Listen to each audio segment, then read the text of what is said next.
What up, Hustle fam? This is Kwaku King Nabby, executive producer of Truck and Hustle podcast. And thanks to the entire Truck and Hustle family, we have had an amazing year, bringing light to the inspirational stories of our remarkable family members in the trucking community and beyond.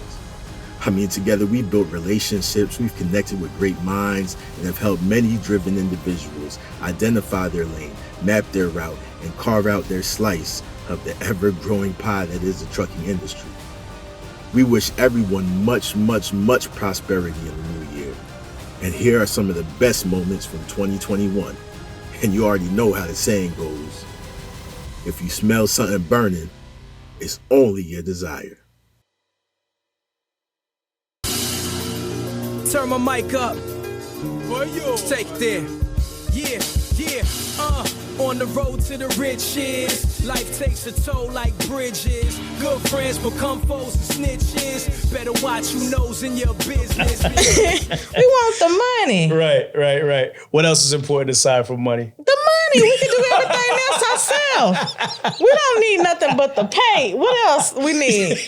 I don't care if I'm driving an old truck or a new truck. Give me the money. Oh my you pay me good, I'm there every day. I'm on time and everything. Man. That's funny. You know, a lot of drivers who I talk to, they usually have a number set in their head, like what they want to make a week. Yeah. Or what they, you know what I'm saying? It's like, I want to make at least 1,000 a week. I want to make at least 1,500 a week. I want to make 2,000 a week. And that's usually based on their previous jobs. You know what I'm saying? Like, they don't want to move backwards. Right. They've come to a certain level and they want to hit that number. You know what I'm saying? And just remember, right now in the industry, you can make $1,000 with benefits. Right. So as a smaller carrier, what's going to make me leave a company who's going to give me healthcare, dental, vision? Right. You know, to be able to come drive for you, and you ain't got workman's comp. Right. It's got to be your personality. And it's got to be the money. Right. Pay me some more money. Tell me how much you making, driver. I can increase that. I'm there every day. So we need to start offering some more money. Get up off this money. I see y'all talk about y'all trucking millionaires and all kind of stuff. Get up off this money. You hear me? Mindset. You know, and I should have said that first, to be honest with you. Before the compliance, before numbers, before the operations of a trucking company, your mindset. I think when you say what separates us, I'm not only giving my community the game, it's deeper than trucking. I can't stop saying that. Right. And a lot of times people want success in any industry, but if you're not mentally prepared for it, you ain't gonna be able to handle it. Right? You know what I'm saying? For sure, so, 100%. So with the lessons that I learned, just as an entrepreneur, just as a business owner, you gotta be mentally tough to really sit there and be like, yo, I'm not gonna work a 9 to 5. I'm not gonna get a guaranteed paycheck every Friday, and I'm gonna bet on myself. And I got family dependent on me, so all the decisions that I make affects all these people that are attached to me. Right? So before we even get into trucking, the mindset is what I teach my people. I teach them how to be a good owner, how to maintain relationships with your employees. You know what I'm saying? With the people in the industry. Right? You can have all the skills, but if you don't know how to maintain relationships, if you don't know how to maximize on those relationships, you don't know how to nurture those relationships, you're not gonna last in this game. Right? So I think that's why the people really rock with me, because I threw it all on the table for them, fam. Right? And, shout out to my mentor, E.T. You know, he talked about the triple-double lifestyle. It's about having your business in order, having your mind and your soul and your spirit right, too. You know what I'm saying? And your health. So, good energy, it's a lifestyle, bro.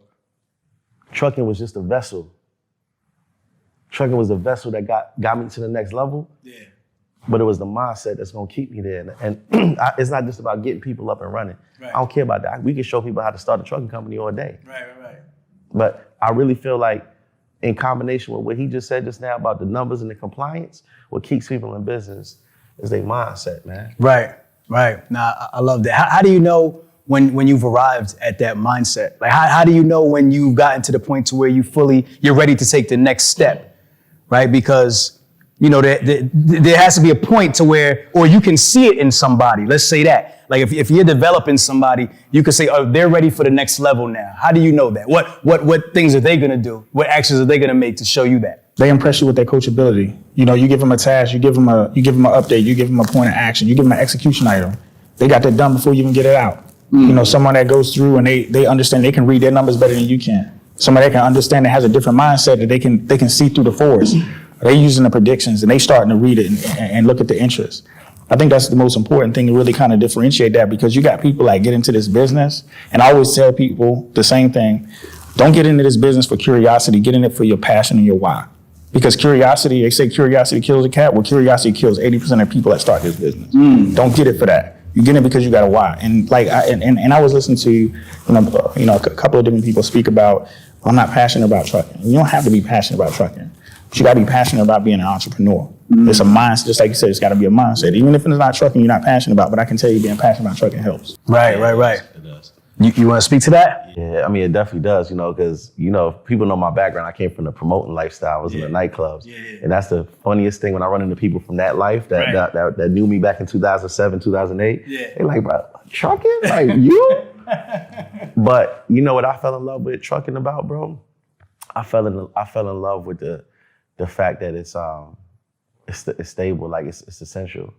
I fell in love with the fact that I knew it was here before me, and I know it's gonna be here after me. No doubt. And that I know how much lives it affects, right? Knowing that those shipments put food in the supermarkets. When disasters happen, the trucks is the ones that step up. Right. I felt great being able to send 1 million bottles of water to Flint, Michigan with my trucks, with that vessel. No doubt. So yeah, I love trucking, man. I really do. And I'm gonna be in it forever. $1 million year for me, and just break it down for me how it kind of went for you. We kind of talked a lot about it, but just kind of simplify it for the people so they could understand how you were able to gross that amount in a year. I was running, like I said, it was you figure at one time of the year, I was running potentially 5 semis. I had like 5 semis running, and so I had 30 trucks running a day. Got you. You see what I'm saying? Got you. So my profits, like I said, I won't lie to nobody, my profits wasn't the best. Right. But you know what I'm saying? But if you walk away with 800, 900,000, you know what I'm saying? A little sunshine. You know what I'm saying? You're not gonna be. At least you could buy breakfast or lunch for the next day. You can buy breakfast or lunch, You can buy you a crib in Atlanta in a nice neighborhood, You can have a podcast on a nice building like this. You can have views, So I look at everything from value. Mm-hmm. I look at everything from like Coca-Cola. They made $1 billion selling 50-cent sodas. It's volume. Guys, we got to think why. We can't think just like, I'm trying to milk. It's kind of like the guy on the block. This is what get guys stopped in the trucking game. Picture the guy on the block that gets the ounce, breaks it all down to dimes. Talking a lot of drug talk, man. I don't know nothing about it. I'm just playing. Come on now. I'm just you playing. Heard about it. I don't know nothing about it either. You talking a lot about keys and birds? I don't know what you talking about. Hey, man, I'm only talking about paid in full. Okay, I seen that. I know I'm only basing off what I seen. All right. Don't rappers rap based on what they say? That's right. Because I ain't Nino Brown, brother. No, you know what I'm saying? About their big brother life. That's all I'm talking about. I'm talking about my uncles now. All right, I got you. Uncle Continue. With that being said, Uncle Ray, disclaimer. You know what I'm saying? Gotcha. So it's I always go back to it because I mean it's what I understand. Right. You get what I'm saying? So or either you could break it down to somebody who's selling cookies. Yeah. You know they want to sell cookies. anything. So wouldn't you rather sell 30 trays of cookies wholesale to Fry's or on the Kroger's or whichever is in your area, right, to the grocery store versus you nickel and diming it, to where you sitting out here with a table? 100%. Who's making more money? 100%. Yeah. So I wholesale trucking essentially. Cool. You might be making $3,000. I might make $1,500 a truck. Who cares? Guess who's in Miami driving Rolls Royces? Go check out my Instagram. So why you making that? It would have took me longer to become passive with it. I'm passive with the game now. I got operators. I got operations managers. I'm passive with it. Yeah. So the whole 2020 making 3.5, it was the transition into me firing myself from every position. I sucked as a driver. I was the worst driver I had. You know, I was running red lights, doing a bunch of stupid stuff. You know what I'm saying? I was the worst employee I ever had as far as a driver. Right. So I fired myself as a dock manager. I fired myself. I got off the payroll. You know, my wife started doing payroll. Right. I worked myself out of every single position in the business to the point where in August, my sister came down. I trained her to be my ops manager. And now she completely runs the whole entire operation. Yeah. So all she do is send me text messages about some stuff that she don't understand, and that may be once a day. Right. So she's pretty much running it. So I might spend an hour a day doing trucking. Yeah. So I don't want anybody to think that I'm trucking all day. Yeah. I'm only buying trucks and putting them into my system that I created. Got you. And I think what's important, just to touch on what you said earlier, you take care of your people. Yeah. You make sure your drivers are fed, and you make sure you're going to overpay them before anything. Is it not the streets? That's how it is. If you don't, what they say, if you don't feed the wolves, you become the food, or whatever the case may be. Hey, that's all I'm saying. You know that they're gonna go find somewhere else to eat. Right. And or they might eat you. 100%. You know what I'm saying? So 100%. So it's all everything I'm saying. I try to relate to the people because we ain't gonna lie. Most of the investors coming in are people with criminal past. A lot. I would say most. A lot of people that's coming in that got criminal past, so they understand what I'm saying. Yeah. Yeah. So I'm not looking to appeal to everybody. I'm only looking to appeal to the people who understand it the way that I'm delivering it. Right. Because I do it for the culture first. Right. Because it's us that's at the bottom of the barrel. It's us that don't understand how to do business. Yeah. So if I'm gonna teach business, I gotta teach it. I gotta go reach the people where they at. I can't talk that regions, 24 foot. Not everybody can see it. They like the way it looks, but they can't understand. I gotta break it down for them. Yeah, no doubt. What do you do for personal development? You mentioned the book, The E-Myth, earlier. Oh yeah, which I've also read. You read? Okay, cool. What else do you do for personal development? Podcast. Okay. I got my ear to the street. Now I'm listening to Trucking Hustle. I'm trying to see. I'm listening to podcasts to see what's going on in the trucking industry because I don't think because I made $3.5 million last year that I can't get better at the game. I'm loving this new dispatching type of model that people got, where they got, where you dispatching, you're an independent contractor for trucking. I like that model. I'm about to adopt that, bring that into my business because I don't want employees after a while. Right. I want to have everybody in, owner operators. I keep the small permanent drivers, but man, look, the money is in shippers. The money is in controlling the work, y'all. It's not in owning trucks. Anybody that really knows, no. It's in controlling the work, not actually doing the work. I'm only getting the trucks because it's I found out about this new thing in real estate called a bank statement loan. I ain't gonna get it to y'all, though. Y'all gotta pay for that. But just go look up the bank statement loan. I just didn't give up. Like I just really pushed. I kept pushing. I really knew that it was always, I reassessed myself at the end of each day, first off. So if I made phone calls and I didn't have any connections with anybody, I would basically look at myself like, what did I do wrong? What could I do better? But I know in the beginning I would start off and I wasn't being authentic. Like I would change my voice up. Like I had all kind of different voices. My name is Devin. I did the Devin. Hey buddy, my name is Devin. I'm calling to get some freight from you. I did all that. You know what I'm saying? Like I did the country voice. I did the stuck up voice. You know what I'm saying? I did everything. But then he's like, how can you just sound like it on the phone? I'm like, I've done customer service for so long. Like it was just in me. She can do it, but I had to realize that being myself and being okay with that. Okay. That's the biggest thing I learned is being myself and being okay with that and not being a salesman. We're all good at talking or whatever, but it's better to listen. But I never just try to come up to somebody like, hey, I can decrease your freight spend or something like that. Yeah. Right. I don't do that. I have a conversation with them. I call people, I have a regular conversation with them. I want to know their pain points. How can I help fit into your situation?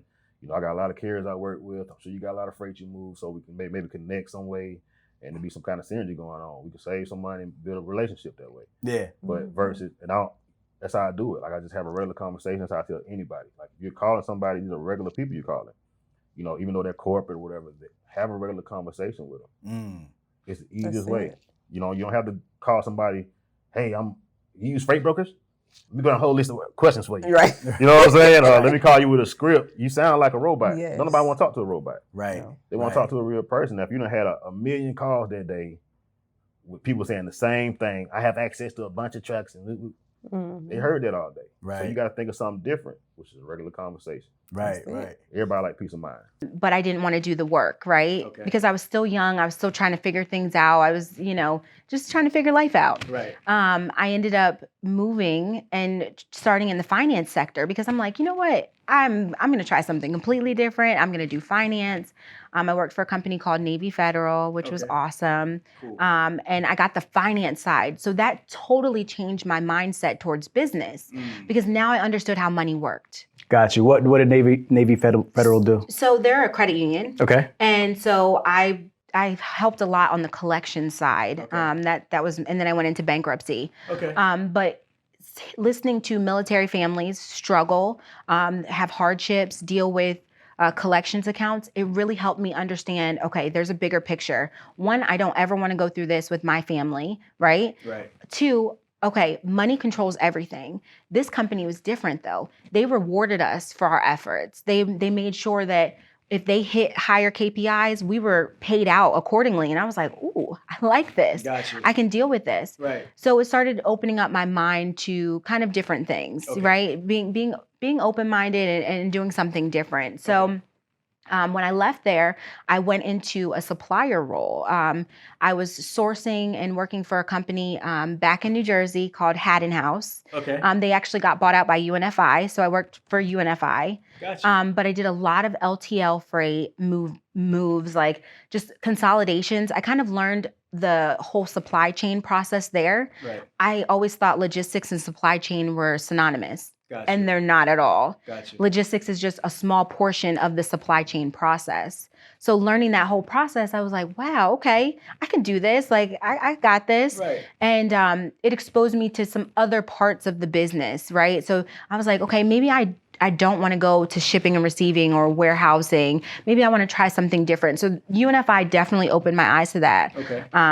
And then real quick, why'd you make that jump? Because Navy Federal, you said you're doing like collections and stuff like that. Like, so now you're into like a logistics type of field, right? What made you make that transition? Okay. Honestly. Okay.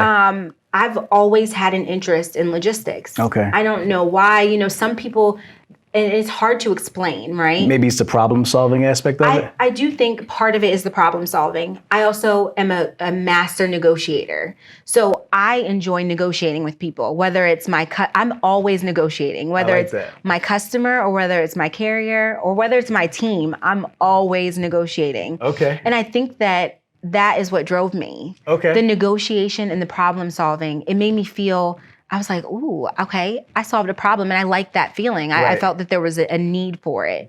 It's like a game to you. It is a game. I can see you light up when you start talking about it. You're like, I love negotiating. Like, I really like winning. Yeah. That's really what it comes down to. I see that. I enjoy winning.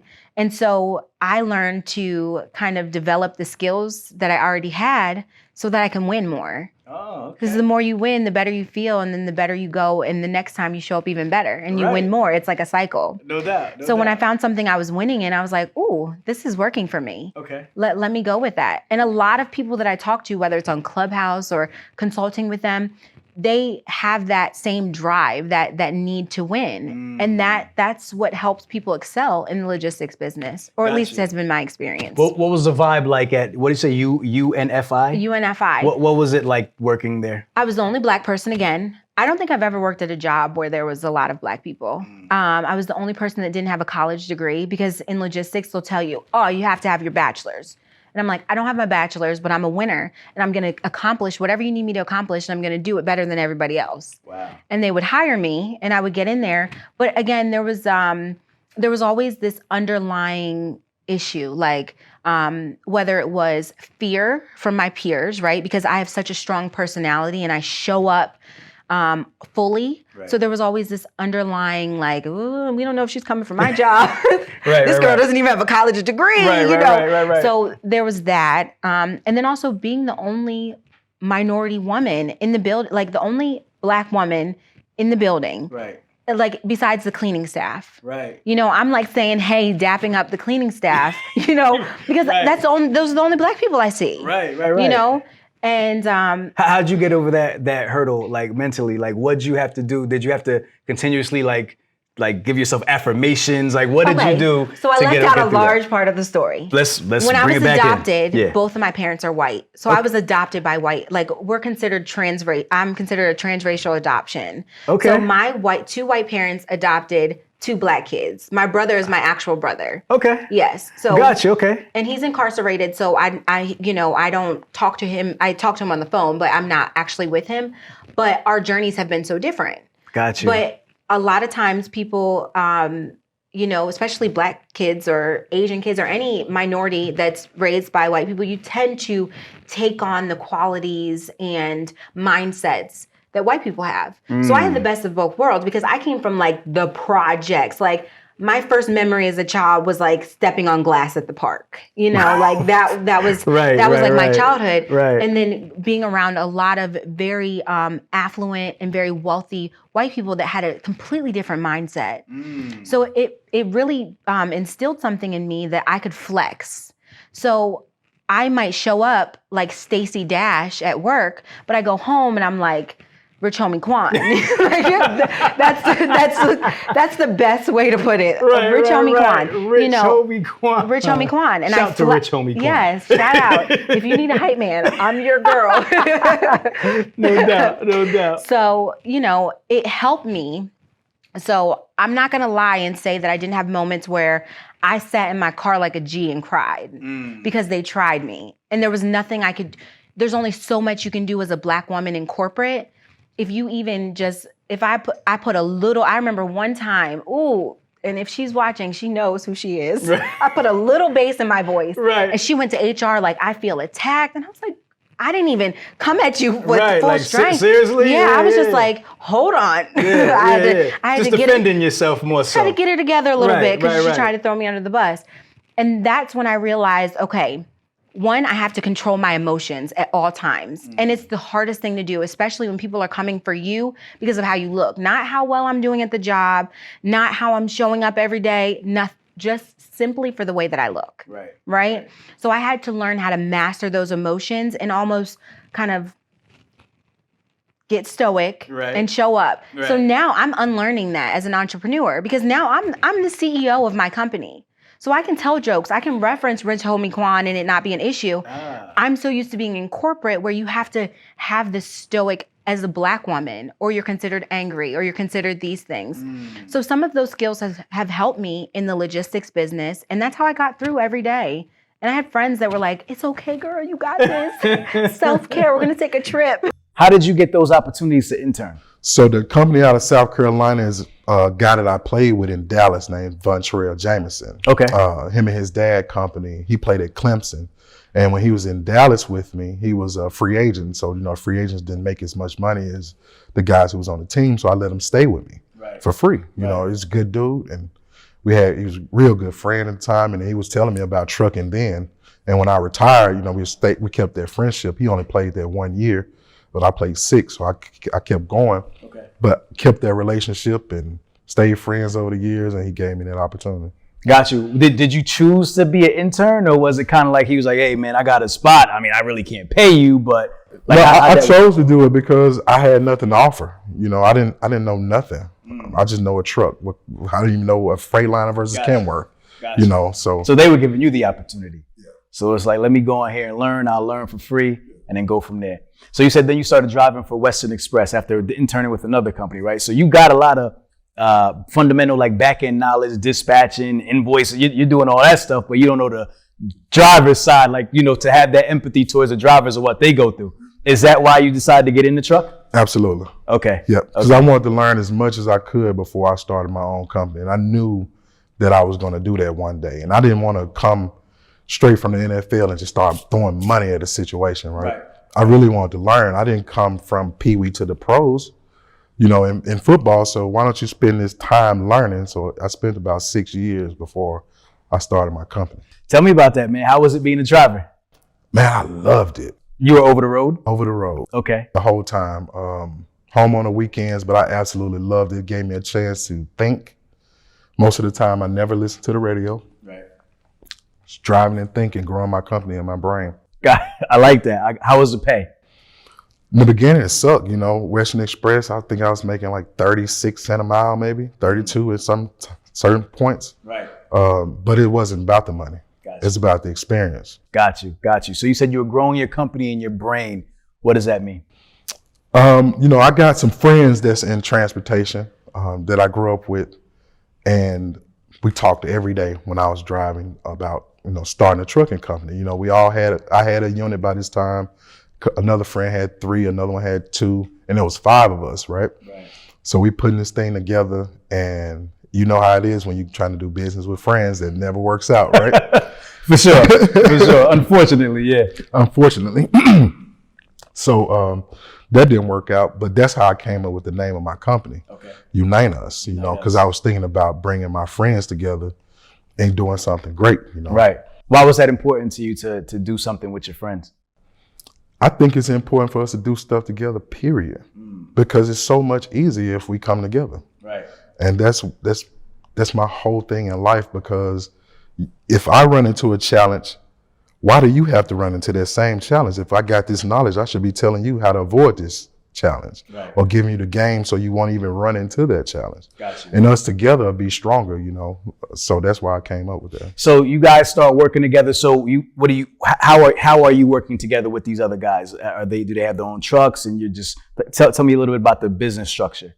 Then my guys, they had their own truck. We always leased on to different companies. We wasn't leased on together or any of that before we started the company.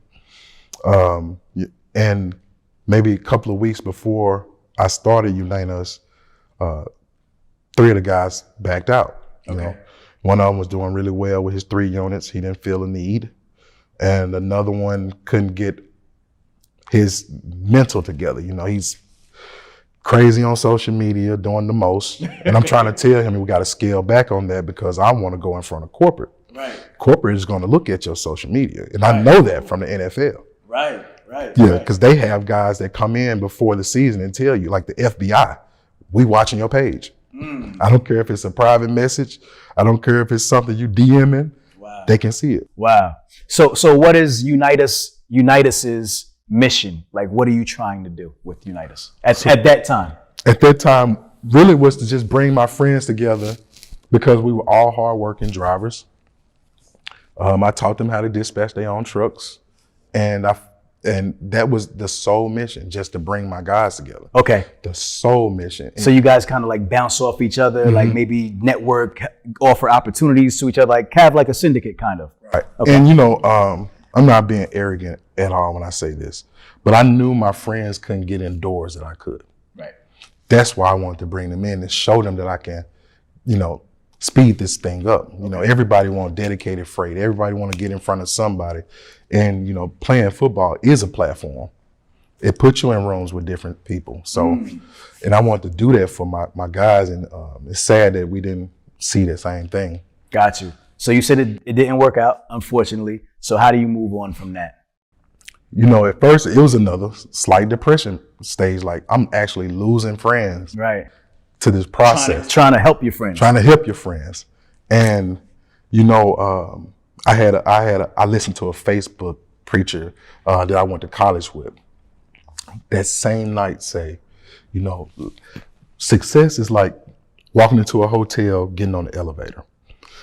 20 people may get on that elevator with you, but somebody gonna get off on floor 1, 2 people might get off on 3, 1 person might get on, 5 people might get off. By the time you get to the top, it may be 4 people on the elevator out of the 20.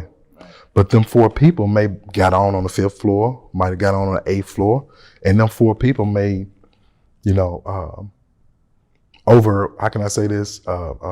take the place of them 20.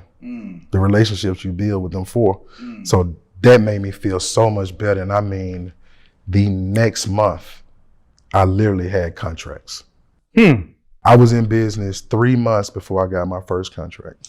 So this is you as a solopreneur truck. You have your own truck, right? Just one truck? Yep. So one guy stayed. My business partner now today, James. He knew nothing about trucking. Okay. Now does he have a truck too, or just you guys are both? We're both partners. Okay. Well, but just one truck though. Yep. Both of you invested money wise. Yep. Okay, I'm listening. Yep. And he had he didn't have a lot. I had the majority of the money. And just the fact that he had the faith in me to give his life savings, I was like, let's go. Yep. And I was the driver, the dispatcher, he still was working his job and all of that. And the way you make that work is sacrifice, right? With that one truck, I paid myself about $700 a week, put everything back into the company, and we grew from there. How large did you grow the dispatch to? How many carriers? I want to say over 200. Over 200 carriers. How were you managing all those carriers? Were you doing it by yourself, or did you have a team? No, I can't do 200 by myself. All right. I was about to say, cut the broadcast. I don't believe her. What's going on? So tell me about building a team. Tell me about that. How So that I started off with the freight dispatch training. Okay. So what I would do, because a lot of people would go take trainings for a lot of different companies, and they sell them dreams. So I would take my students that actually do my training, and I would use them as interns. And then as I get people that want to, get dispatch services, here you go. Give them about 2 to 3 weeks, maybe to dispatch them. Now I'm going to also pay them. So now instead of them doing dispatch and they got to go out here and try to find carriers, you don't need to find carriers. I got the carriers. Learn to dispatch. Now I'm going to also pay you. And so most of the dispatchers, they work from home. Yeah. They live in other states. They work from home.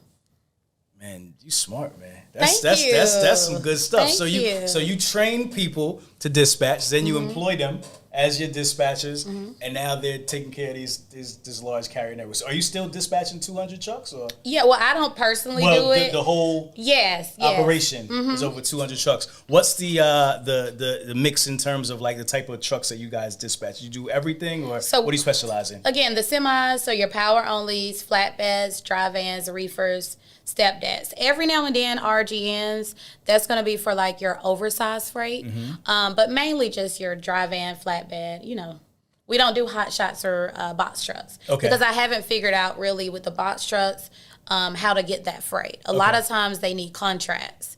Amazon is out there. They could sign up with Amazon too, but we mainly stick with the semi-trucks. Okay, got you. All right, so for someone who wants to get into dispatching, right? What will be your advice to them? They're fresh, they're coming into the business. What's the first steps they should take?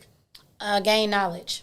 That's going to be the first thing with anything you want to do in life. Do your research, gain knowledge. And if they're looking at us as an option, they can go to our website. They can give us a call. They can, bumblebeedispatch.com is the website. They can send us an email if they have any questions.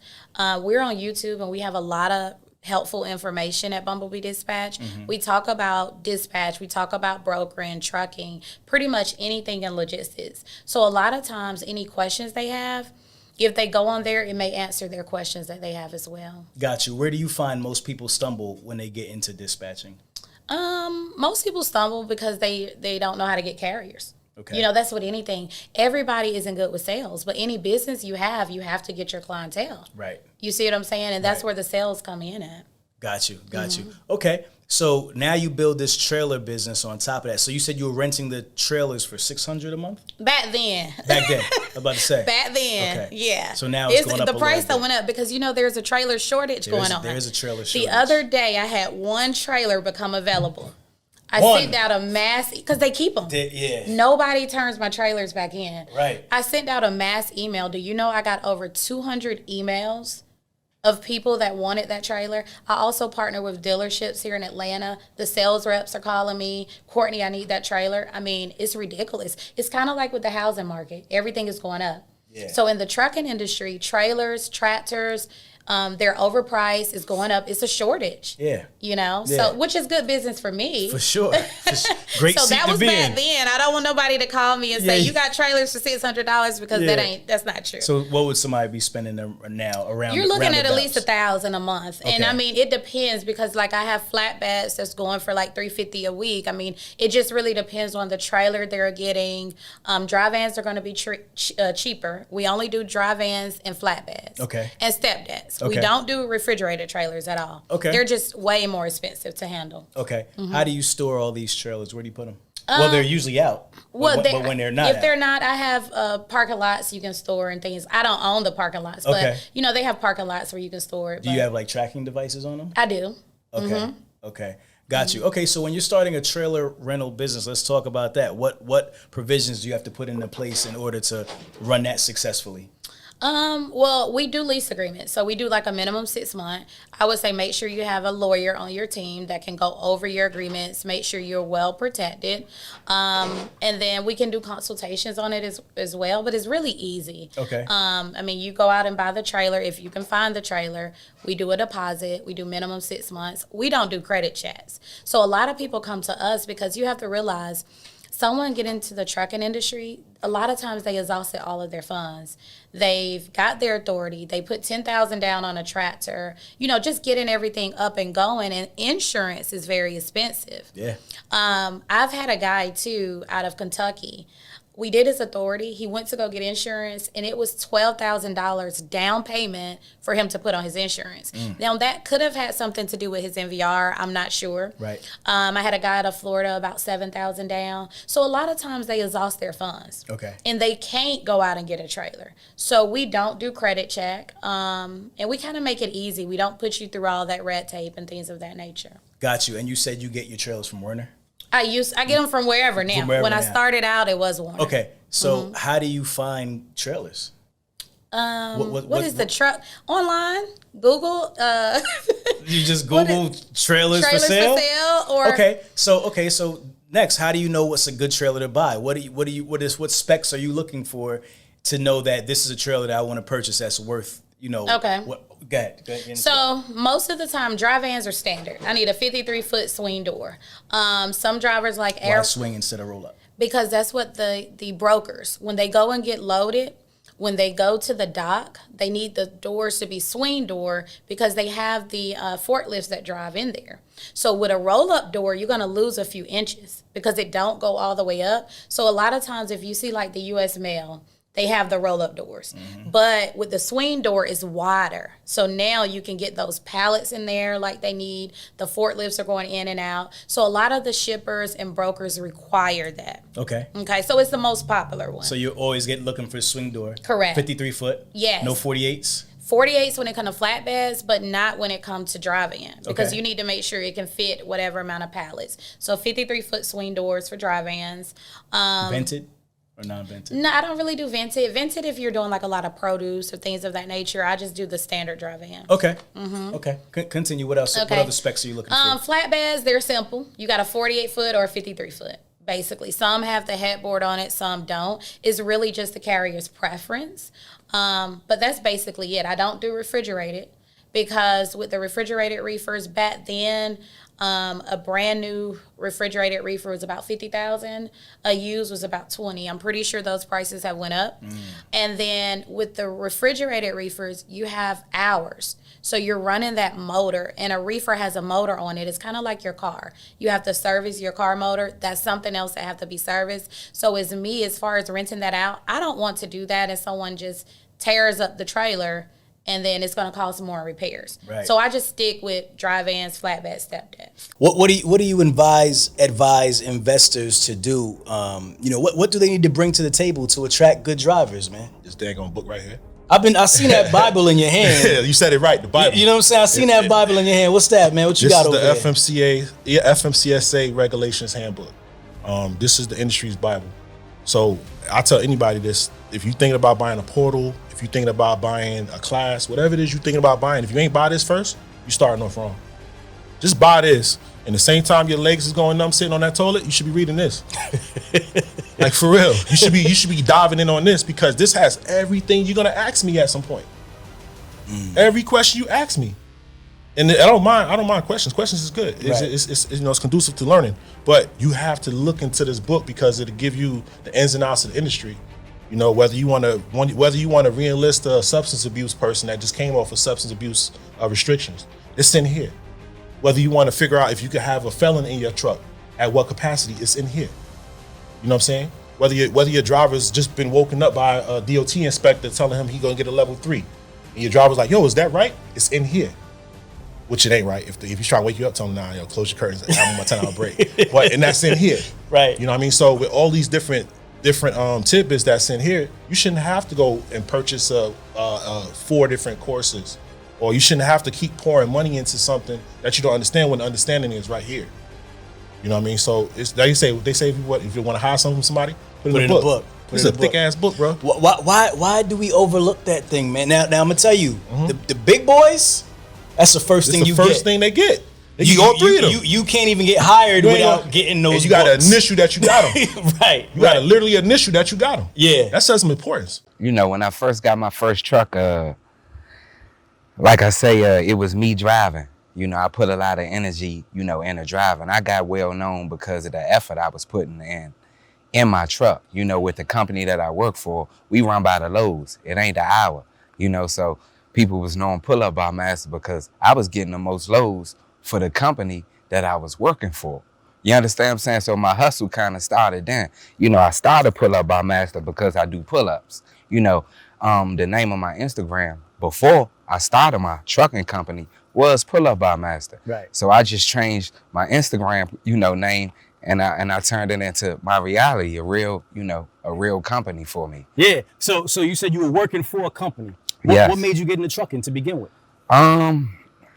When I went to prison, you know, they had a CDL course. Okay. You know, that's one of the courses that they offer.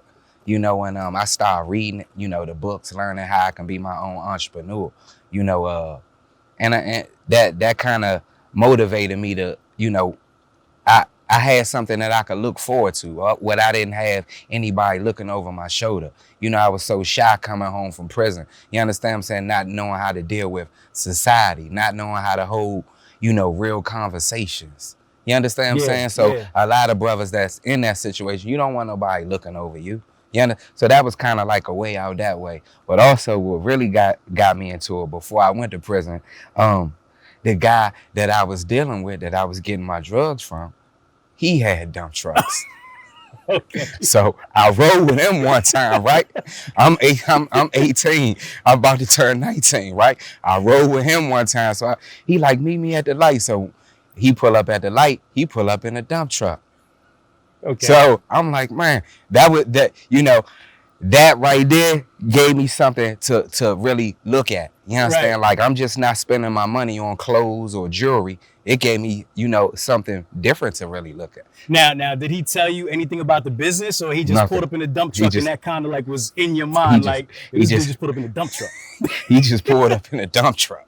You understand? I was like, dang. So, you know, being as though I was already an entrepreneur, you know, I just flipped it over.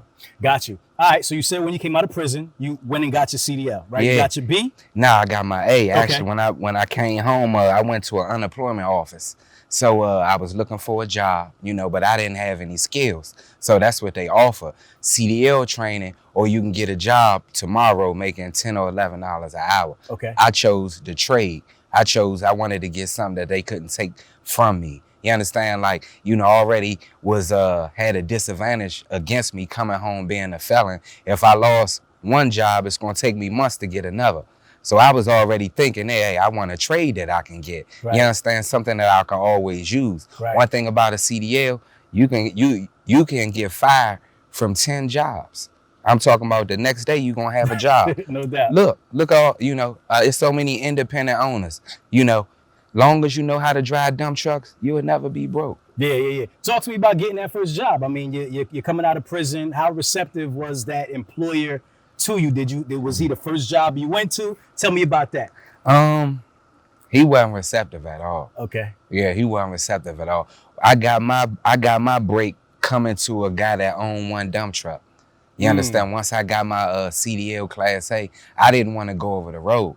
You understand? I didn't want to go over the road. I wanted to be home every night, you know, but I just came home from prison. I wanted to, you know, learn me. Right. You understand? I went in at 19. I came home at 28. Gotcha. I went in on a drug conviction. Okay. You understand? So, you know, it was different for me. Yeah. You know, this guy gave me a chance. Gotcha. You know, I learned how to drive dump truck. I learned how to shift.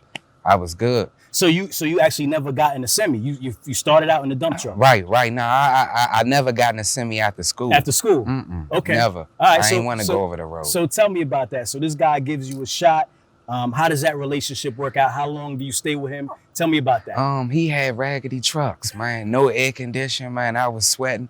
The brakes wasn't working, but guess what? It taught me how to drive. It prepared me for where I'm at today. You understand what I'm saying? I saw the people that he was working for. You understand what I'm saying? I saw the connects that he had. You know, I was sucking all that in. Right. But most importantly, I learned how to drive, you know, where I can teach other people. You understand? Yeah. Now, at that time, did you have this vision? I didn't have this vision. What did you see? I didn't really see anything. I just seen that, you know, I didn't want to have a boss looking over me. Okay. You understand what I'm saying? So it came a time where I said, you know, I didn't want to work for nobody else. You know, I went to the yard one day, you know, I'm driving somebody else's truck. He didn't have any work for his own truck. Oh. You know, so he had one truck still? He had one. And he was struggling finding work. He was struggling finding work. You understand? He couldn't find the work. I had the avenues to find work for his truck. Okay. You understand? Once I started finding work for his truck, I'm like, what am I doing? I can do this my own self. And how are you finding work for his truck? Just being out there Just networking? being out there networking. You understand? Being a genuine person. You know what I'm saying? Your network is your network. Yeah. You know what I'm saying? Like you meeting people.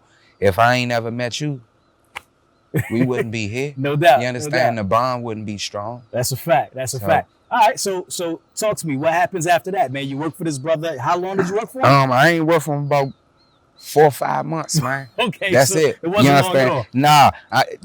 Now this is a different brother from me coming home. Okay. You understand what I'm saying? The brother that gave me the opportunity when I came home, I left him, you know. I didn't drive. This took me a minute to get here. Yeah. You understand what I'm saying? Once I got my CDL, you know, I drove for a guy for a minute, then I might ain't drive for like 4 years. Oh, so you stopped driving for a minute? I stopped driving for a minute. Okay. You know, I stopped driving for a minute. And the reason being because I was focusing on other things. Gotcha. You understand that I didn't have no business focusing on. Right. You know, I got my mind back right and said, you know what? I need to be an entrepreneur. Okay. You understand what I'm saying? Yeah. So talk to me about that process, man. First of all, what made you focus and say, you know what? I got to stop playing the games. I got to get my mind back right. And then what was the first steps you took? I'm playing with my life, my freedom. You understand? I mean, it's so many guys, you know, that's in this business. You know, they might don't give you the truth. They might don't tell you, you know, that it's a challenge running, you know, a trucking company. It's nobody gonna jump out here and go get 9 new trucks. You understand what I'm saying? It's nobody gonna jump out here and have enough heart, you know, to take on this responsibility. I did in my town. You know, I was the talk of the town. You know, people was looking down on me, you know, because I went and got new trucks. They felt that I was taking work from them. You know what I'm saying? They felt that I was like knocking down the price because I'm getting new trucks. They got raggedy trucks, but it was a method to my madness. Yeah, I might got notes, you understand? But guess what? The companies wanted to see new trucks. They wanted to see clean trucks on their jobs. Yeah. They don't want no trucks breaking down. Right. You understand? It also helped me to get ahead because drivers, I got automatics. Drivers want to be comfortable. They want to be able to get in and pull off. A lot of times drivers don't know how to shift. So I don't have time to teach them how to shift. I got an automatic. Automatic's a whole nother extra $20,000 on top of a brand new truck bill. So at least show me some type of appreciation. You know, come to work on time, take care of the truck. Right. You know, brand new trucks, 2021s. Yeah. Air conditioned work. Yeah. You know? Yeah. No doubt. All right, so tell me about getting that first truck, man. First of all, so you said you stopped for 4 years. Yeah. You jumped back in the game. Yeah. How do you just go grab a brand new truck, man? Like how credit. I mean, you know, build your credit up. You know, don't use that credit card for, you know, irresponsible things, clothes, jewelry, you know, things like that. Right. You always gotta know that credit is more important than money. I remember one time I had $100,000 in the drawer, but I didn't have nothing to show where I got this $100,000 from. Now it's different. Okay, I might have $1,000 in the drawer, but I can, you understand? Right. When the tax returns come, I have something, you understand, that I can. Yeah. Nah, I got you. You said that, while you were working for the other guy, you had built some relationships, you were finding him work. Yeah. But you took a break for 4 years. So jumping back in. This one I took a break. I took a break when I first got my license. Okay. When I came back and jumped right in. Got you. When I came back and jumped right, that's when I started driving for the guy. Got you. Being as though, it's a shortage on drivers out here. Yeah. He came, he looked for me. He came, somebody told him, man, my man got a license, man. He can drive real good, but I don't know if he gonna want to drive because I was in the street. Gotcha. I can make $150 in no time or $200 in no time. Drivers making $200 a day. Right. I'm making that in no time. But just so happened, that was God, opening up a door for me.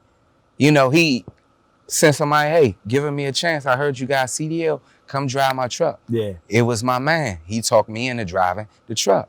Got you. Only thing about it, he couldn't get his work.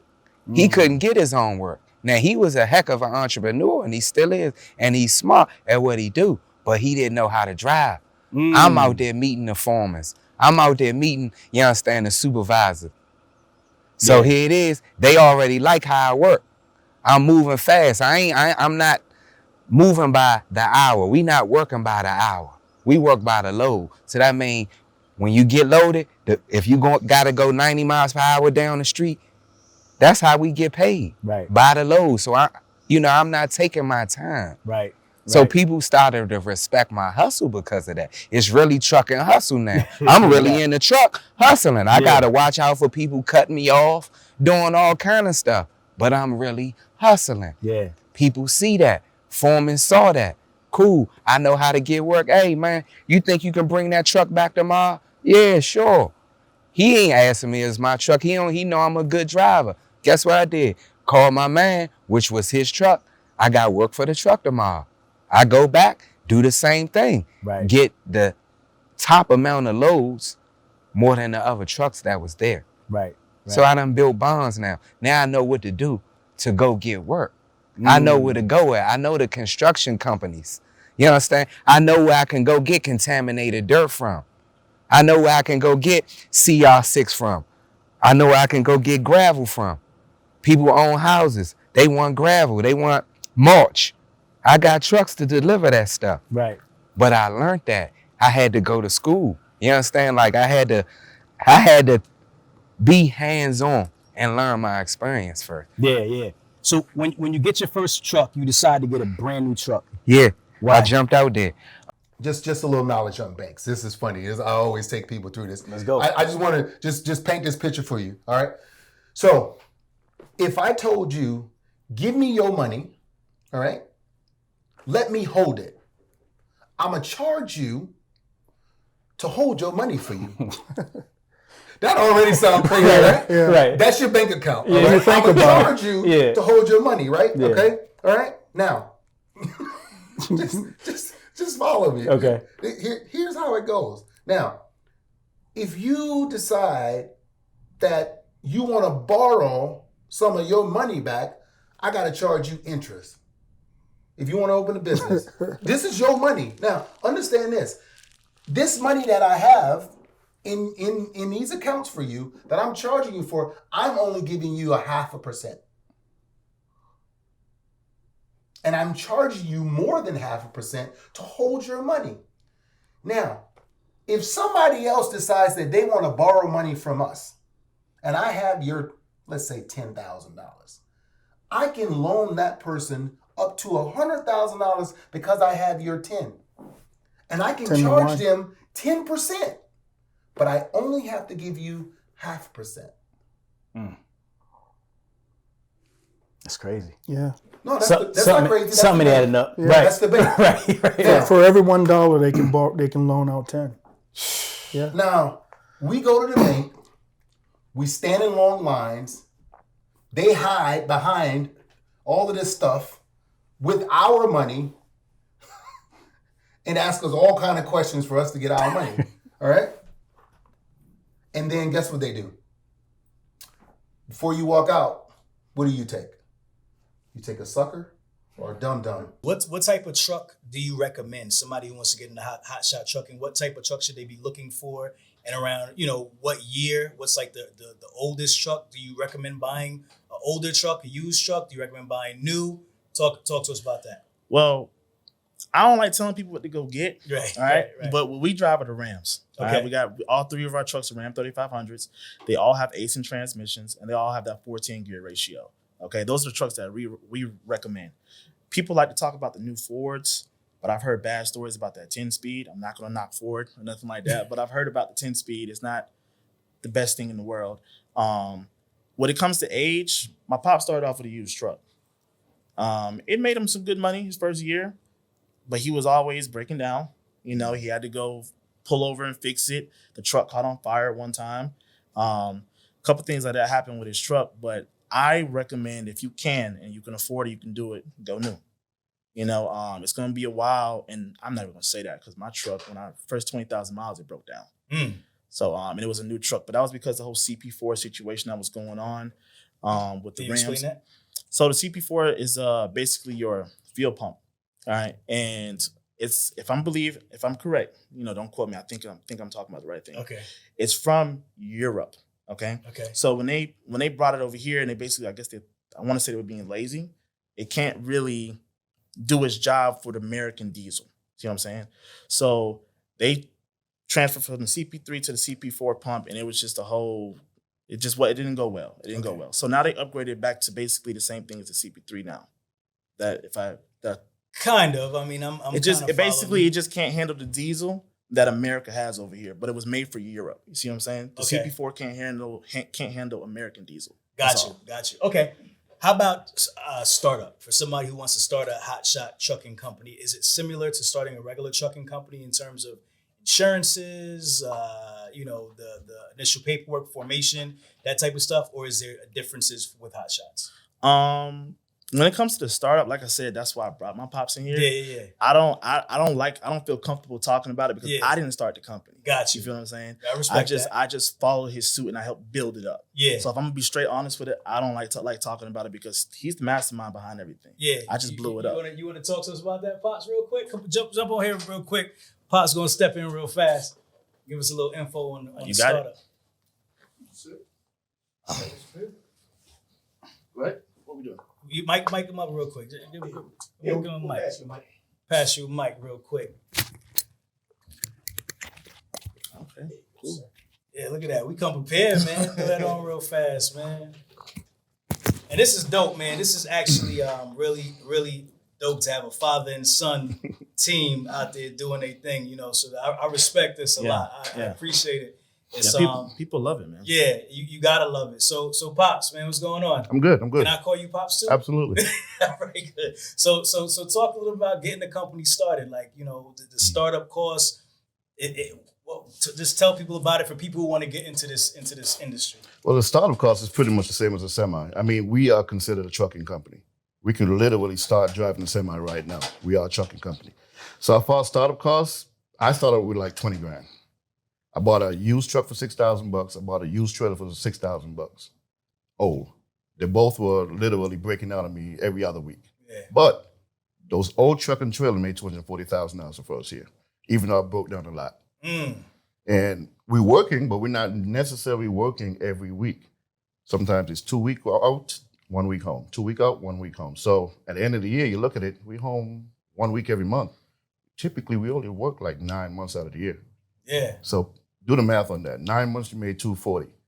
What if you were capable of working every week? Wow. So is $240, that's gross? Yes, that's gross. Okay, so what are you taking home off of that $240? Typically about 40%.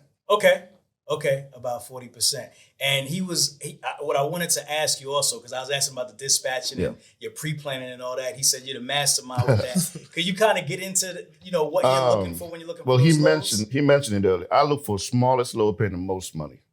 And the most money could be anywhere from $2 to $4 a mile. Okay. Typically, it's $2 a mile.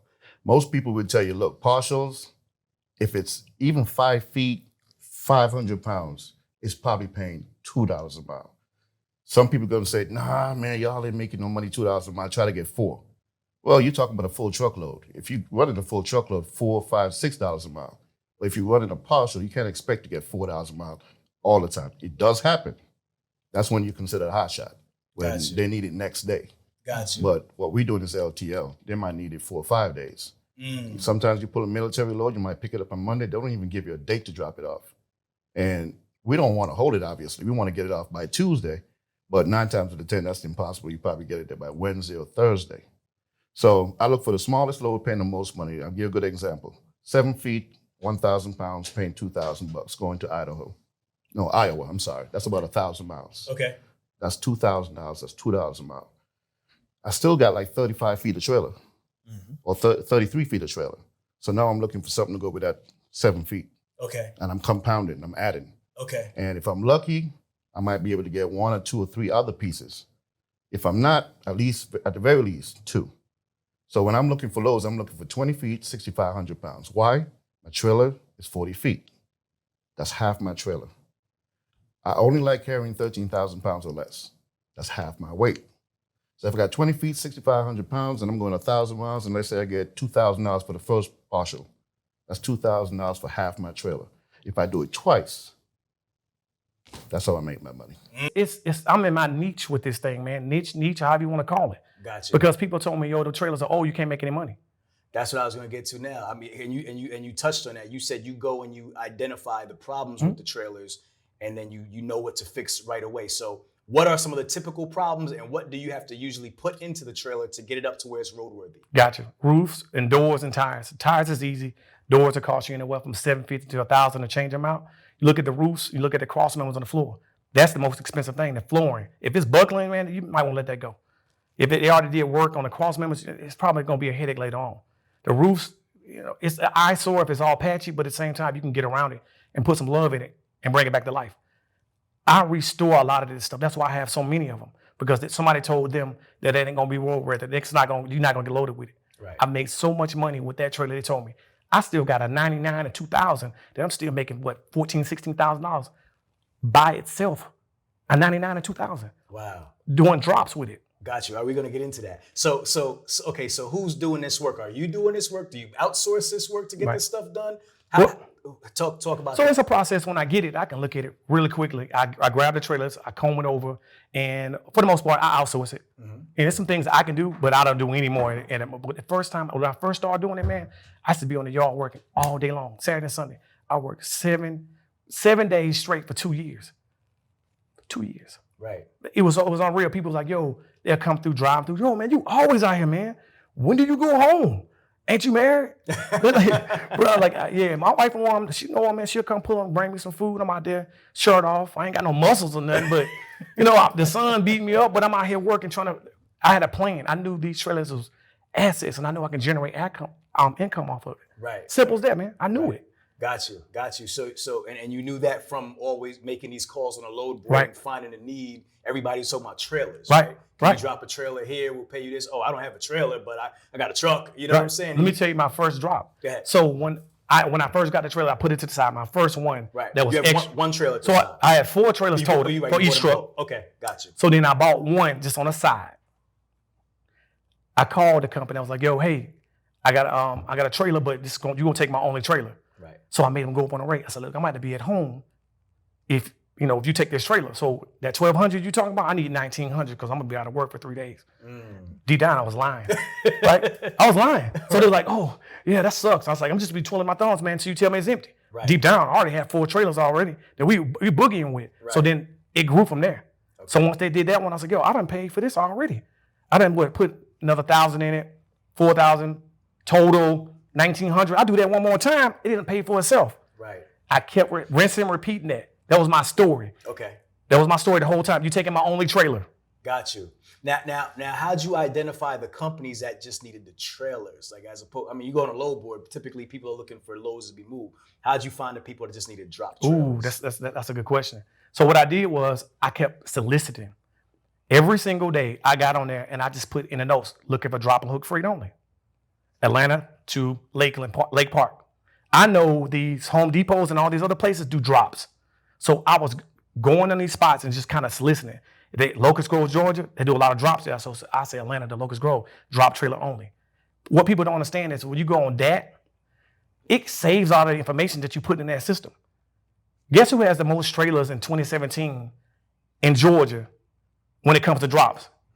It was me. Okay. Although I didn't. But the system made it seem like it. I was the number one person posting on there.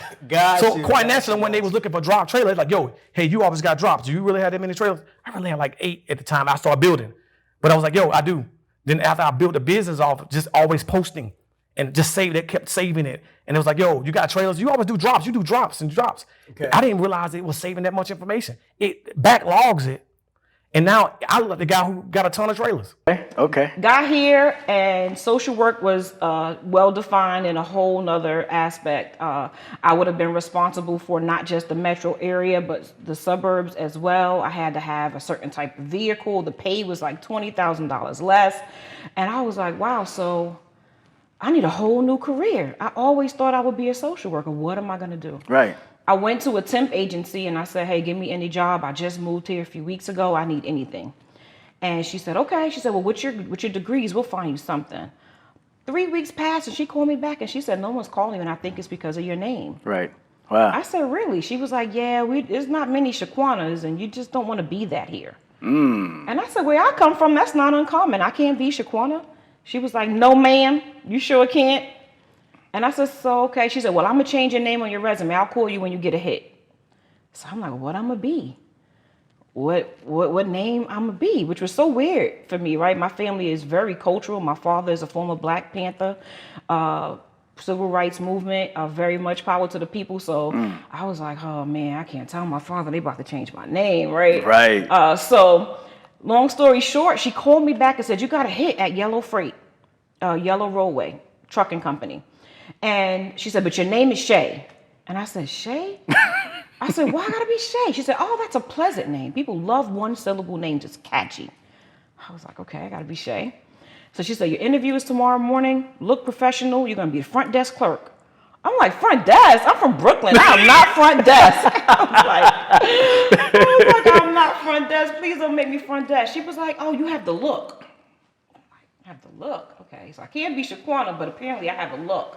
So I was being stereotyped, and I had not been used to that. Where I came from, it was many Shaquanas. Many people looked like me. I came here, and that was not the case. And that was in about 2004. Right. Got to the interview. I'm sitting there with other people. You know how many times they called Shay, and I never answered? End of the day, they came out like, okay, we're done with interviews. Ma'am, I'm sorry, who are you here to see? And I was like, I'm here for the interview for a front desk clerk. She's like, hey, what's your name? And I was like, oh. She's like, are you Shay? I was like, I'm Shay. Right. I forgot I'm supposed to be Shay. Yeah. Anyway, they interviewed me and they said, oh, you have the look for the front desk. You have the look. I said, okay.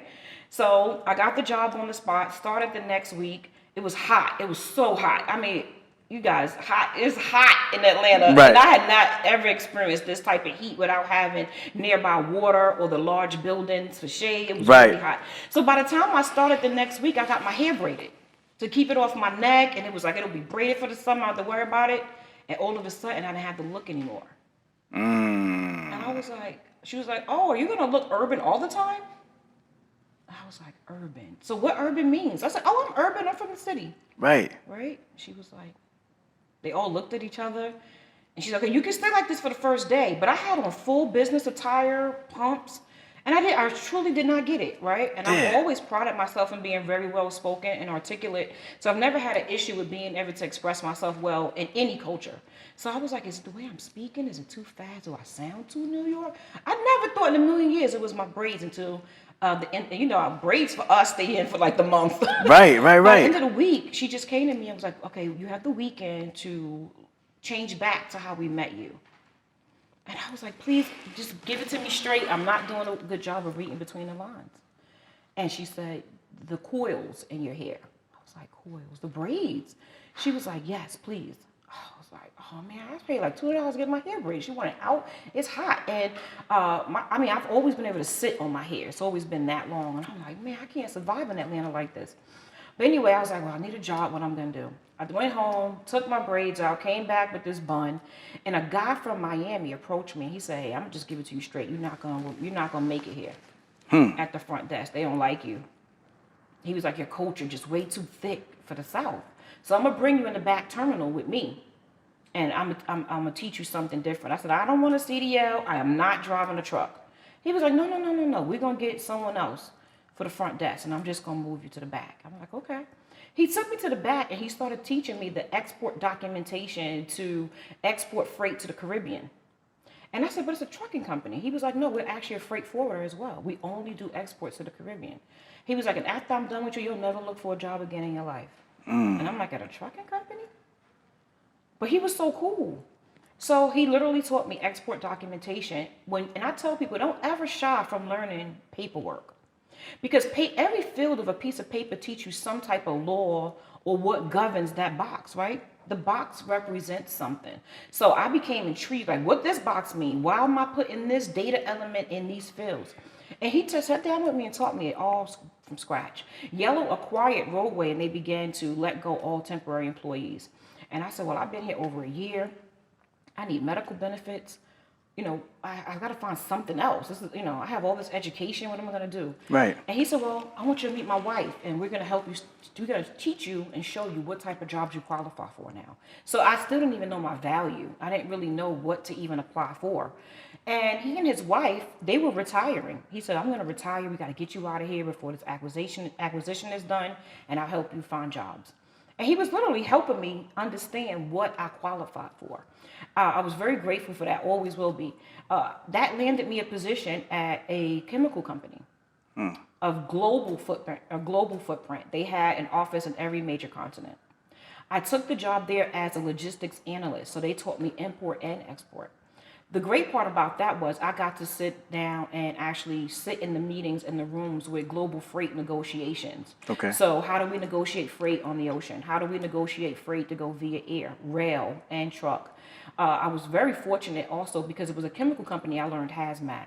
So I got certified in hazardous material by every mode of transportation. So air, ocean, rail, road. But I've never been in a truck in my life. So I would certify the placards that go on the trucks. Right. I would certify the packages and the dangerous good documents to say what was explosive, what was flammable, what was an oxidizer, etc. So I'm the weird person on the road trip with my family, and they're playing punch buggy, no punch back. Not me. I'm like, you know what that package You pointing things out. I'm gonna tell you right now, that truck. That's explosive. Right. No doubt. So I'm that one on the road trip, right? So everybody finds it funny, like, Mom, what that means? Yeah. So I got to learn that, and then I was doing global logistics, and I had to specialize in seasons. Chinese New Year, which for the Chinese culture would be Spring Festival. I had to become quickly culturally an expert in culture so that I didn't offend the other cultures, and that's how I got my name Shaq. So Simplified it. I had a team in China that reported to me. Okay. And they had adopted American names because their names were difficult to pronounce for American. Right. They're like David and Michael, but their name is like Chin. What was funny, right. And you know what was really funny? They had taken names from movies. So the guy I worked with the most, name was Jackie Chan. And all this time, like a crazy person, I really thought that was his name. So I used to meet with them at night all the time because of the time difference. Yeah. And one evening, I said, he was the one that spoke English the best. So I said, Jackie, you guys never called me Shaquana ever, right? Right. And he said, oh, in my culture, QU is C, and it doesn't make sense for us. Right. So we just can't get those syllables out. And I was like, oh. So he said, we have American names for you. I said, oh, so you want me to have a Chinese name? He said, no, just something one syllable. So I said, you have an American name? He was like, yeah, I'm Jackie Chan. I was like, oh, Jackie Chan, the movie? Oh, he was my like, God. yes, Jackie Chan, the movie. Yeah. So anyway, a couple of weeks later, they asked me if I would take on Shaq because Shaquille O'Neal was their favorite basketball That's player. funny. That's funny. And they was like, we call him the Beast in the paint. Okay. You know, he's Yeah. a center. Yeah. You know, he can play center. He's so For big. sure. And they was like, you're a beast in global logistics. I was like, yes, I am Shaq forever in this industry. So I took on Shaq. I loved it way more than Shay, of course. Yeah. I got to actually have some say in that. I loved it. In auto transport, we don't really use factoring companies. It's 90% of it's cash on delivery. We pick up your car, you pay the broker on a credit card, and then the money that we get, we collect on delivery, cash on delivery. Got you. Yeah. Got you. So why don't people call carriers directly? Why do they need a broker? Because it's hard, right? So in auto transport, you have 8 to 10 cars, let's say, on a truck, right? This week you could be going to Florida. Next week you go to Texas. Next week you go to California, right? You're going to go where the money goes, right? Because it's the seasons, right? So the problem is for customers to always find that guy or that carrier who's going to have a truck available going from where they want to go to from point A to point B is it's slim to none. Right. Because you may be running Florida last year when the snowbird season went on, but this year you may be doing Texas. So as a customer, if I call you, you're not going to be able to run my route.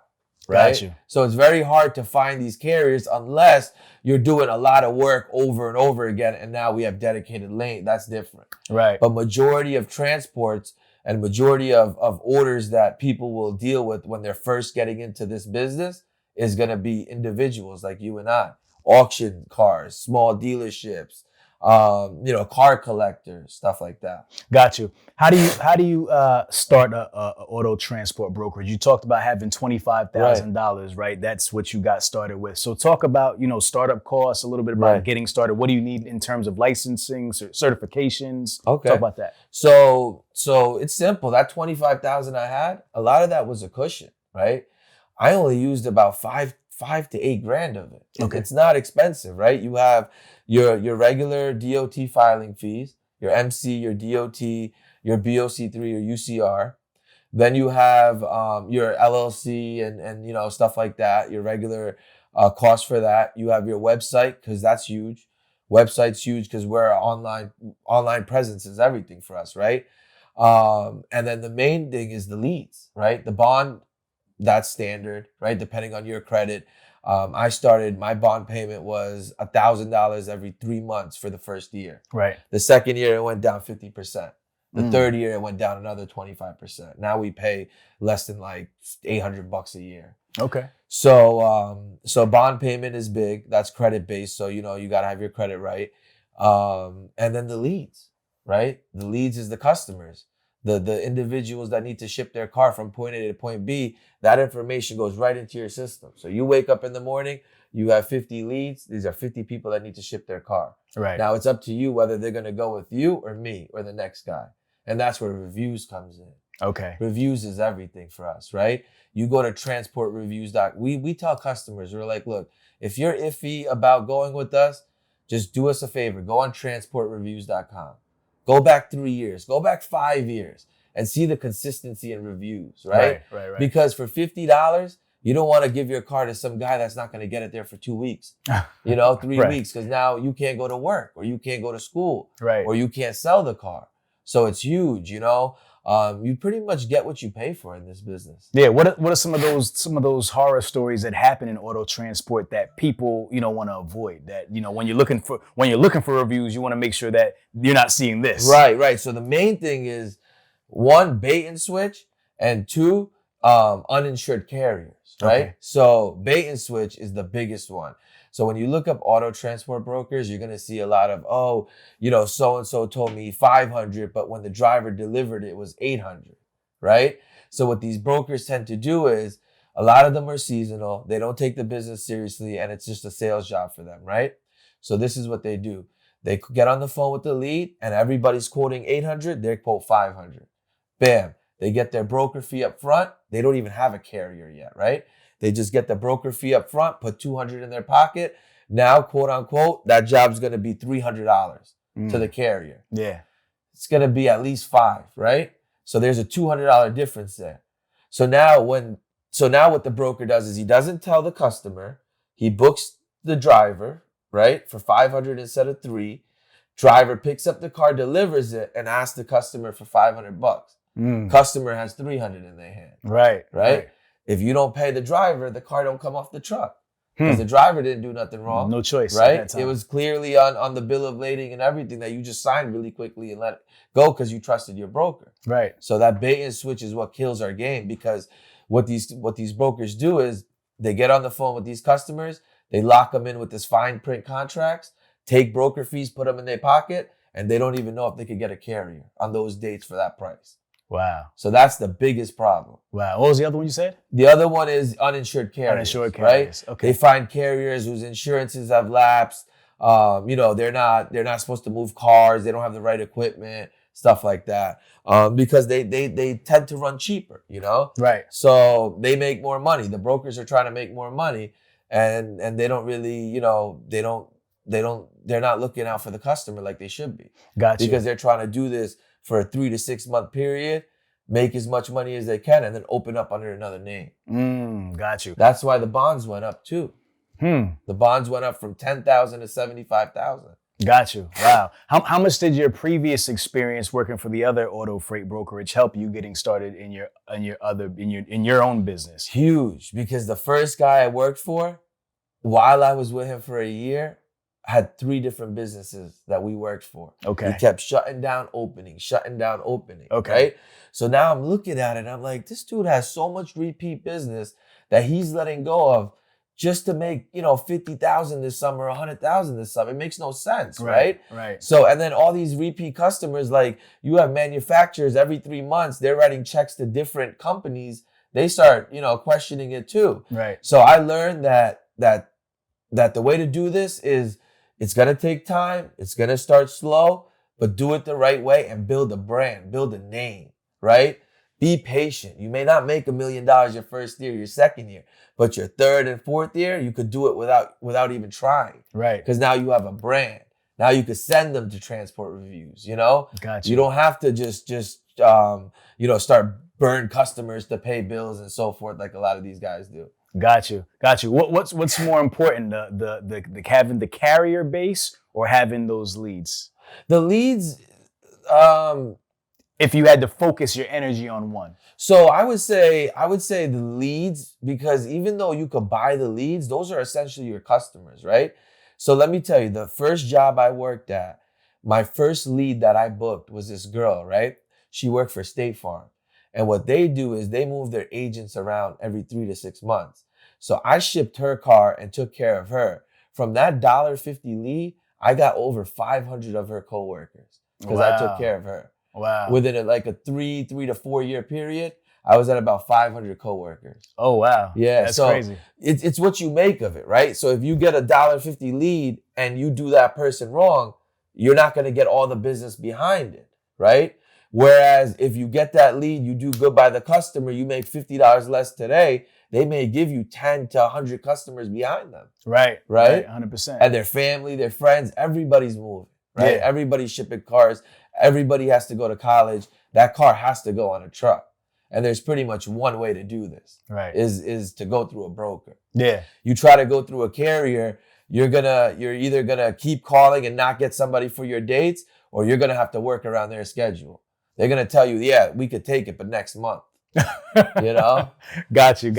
So you said $1.50 lead. What do you mean by that? So $1.50 lead is, these lead companies sell us leads for $1.50, which means if you go on Google and you say, I need to ship my car, you put your information on there, I can now buy that for $1.50. So every lead doesn't close, right? You get 100 leads, you may close 10 of them. Okay. So it's a volume-based game. So the lead was $1.50, but what did you do with that lead is what really matters, right? Because I want to say about 75% of my customers, my repeat customers, are all were all leads one day that we just called and did one move for. Got you. What are some other ways to get leads aside from buying? So going to dealerships, promoting your business at truck shows, car rallies. I mean, we just did a rally in Florida, all exotic cars, right? You got these guys all got Lambos and Ferraris. They're driving down at a rally. They don't care about price. They care about convenience. And now you got 50 cars going to the same place.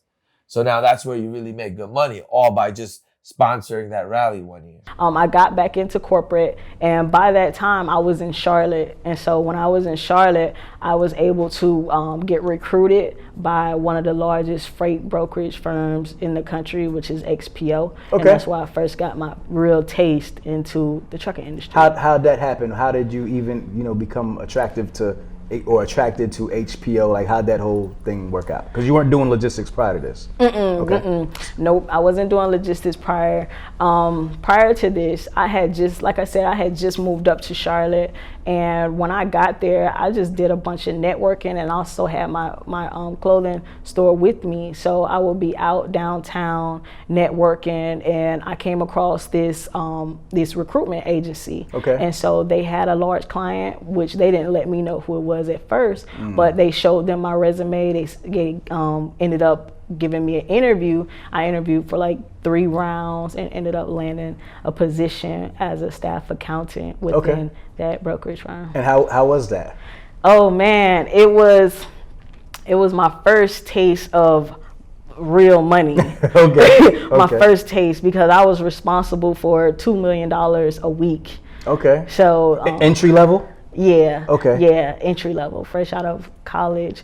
And I became a project manager in that department because I was learning the system so fast, and I was able to get that information back out to my leader at that time. And so I ended up being able to onboard some of their newest systems that they have. And onboarding means, for me in that department, meant I was able to get a first insight on what they will bring to the table at a higher level, and then I will be able to learn what the system was, and then disseminate the information to our team.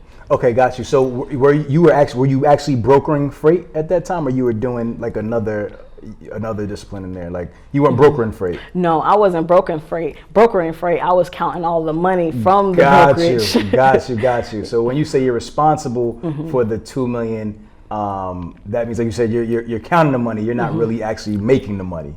No, I'm not brokering. You're not brokering the freight. No, I'm counting the money that has been made, by those brokers. And I'm making sure that we're paying out those who have completed the work for us, and also the other third party. Got you. Okay, so how long do you stay with XPO?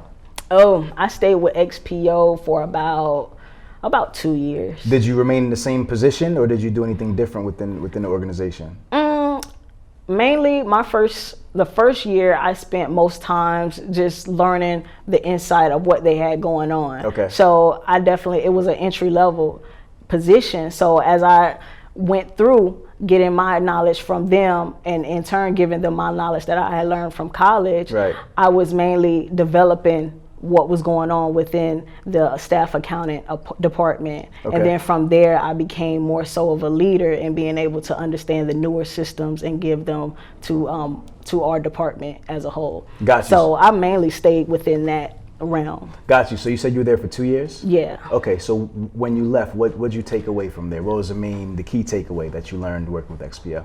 Oh, I knew there was a ton of opportunity within the trucking industry that a lot of minorities didn't know about, especially in my full circle of who I had around me. They didn't know what was going on, and I just thought it was an untapped industry that I had never been exposed to, but I wanted more of it. I just didn't know how. So, but I couldn't stay within that small confinement for long. So that's when I decided to move to Atlanta, because I felt I needed more, and I always wanted to move to Atlanta, and that's why I'm here today. So like you said, you were counting the money. So you saw the money transfer and how the money was flowing. So like you said, you knew there was a huge opportunity. Yeah. Right? Yeah. So moving to Atlanta, did you know that you were going to get into the trucking industry or transportation at that point? I wanted to, I just didn't know how. I moved here thinking I was gonna, continue on with business in some realm, but it wasn't clear to me how I was going to do it. So at that time, my wife, she was getting into the idea of owning a food truck. Okay. And so we were going down that path. However, there was another story that came upon us. So she approached me with the story of, hey, could you help my brother with his business, being that you know a lot about the back office part, you know about the accounting side, could you help him with his business? I said, what's going on? So she said, he's about to go to prison So he needs someone to help him and really organize his business. Right. I didn't know what was going on, and I just thought I would be doing just accounting stuff. That's it. That's all I really knew. Right. But I knew I have a strong background in business, so I knew I could run a business because it pretty much transfers over. Okay. You know, a lot of those skills. So this is a trucking business that Yeah, that we're talking about here. Yep, this is a trucking. And what's the size of this business at that point? One truck. Okay. Yeah, one truck. One old truck. One. An old truck, man. This was a year 2000 truck. Okay. Yeah. Okay. One old truck, but he's about to go to prison, so they need somebody to take over. Yeah. All right. So what happens? Man, so we talked. We had a conversation. At this time, we didn't have a relationship developed. Okay. So on our first conversation, he was like, "Hey sis, I'm glad to hear from you. Yeah, I got a truck and it's down in Miami, and I'm about to go to prison and I need some help. No one else wants to help me and this and that." Right. And so and not, that all translated to me as they didn't know how. Right. Because going back to when I was in Charlotte, I didn't see many of us there. No one ever talks about how lucrative trucking was back then. They never talked about it. Right. So I knew that it was foreign to them. That's why they wasn't involved as much. Right. So, trucking wasn't sexy. It's not sexy. Right. It's only really becoming to get sexy now, right? That's it. Now it's becoming trendy, but back then it was like trucking. Right, get out of here. That's for Billy Bob and them. You know what I'm saying? Billy Bob and them. That's it. So during that time we had our conversation, and from there I could tell he was passionate about it, but he just didn't have that knowledge, Okay. to keep a sustainable business going. Okay. So I decided to go ahead and partner on, and once we shook hands, that was like January 5th. January 18th, he turned himself in. Gotcha. Yeah. All right, so what happens next? He's out the picture, you're running the show. Yeah. What happens? Oh man. So he's like, "Yeah, sis, it's down in Miami. We have to pay $4,000 to get it out of the shop." Already? Man, you just took over. Wait, he hit you with the flim flam. Like, wait a minute now. But he was, man, so before he went to prison, he was showing me like settlements and everything. And I'm like, okay, we rolling, we good. He didn't show you no bills though, did he? He didn't show me the bills. He didn't show me the bills. Oh my God. Golly. So yeah, he hit me with the 4,000.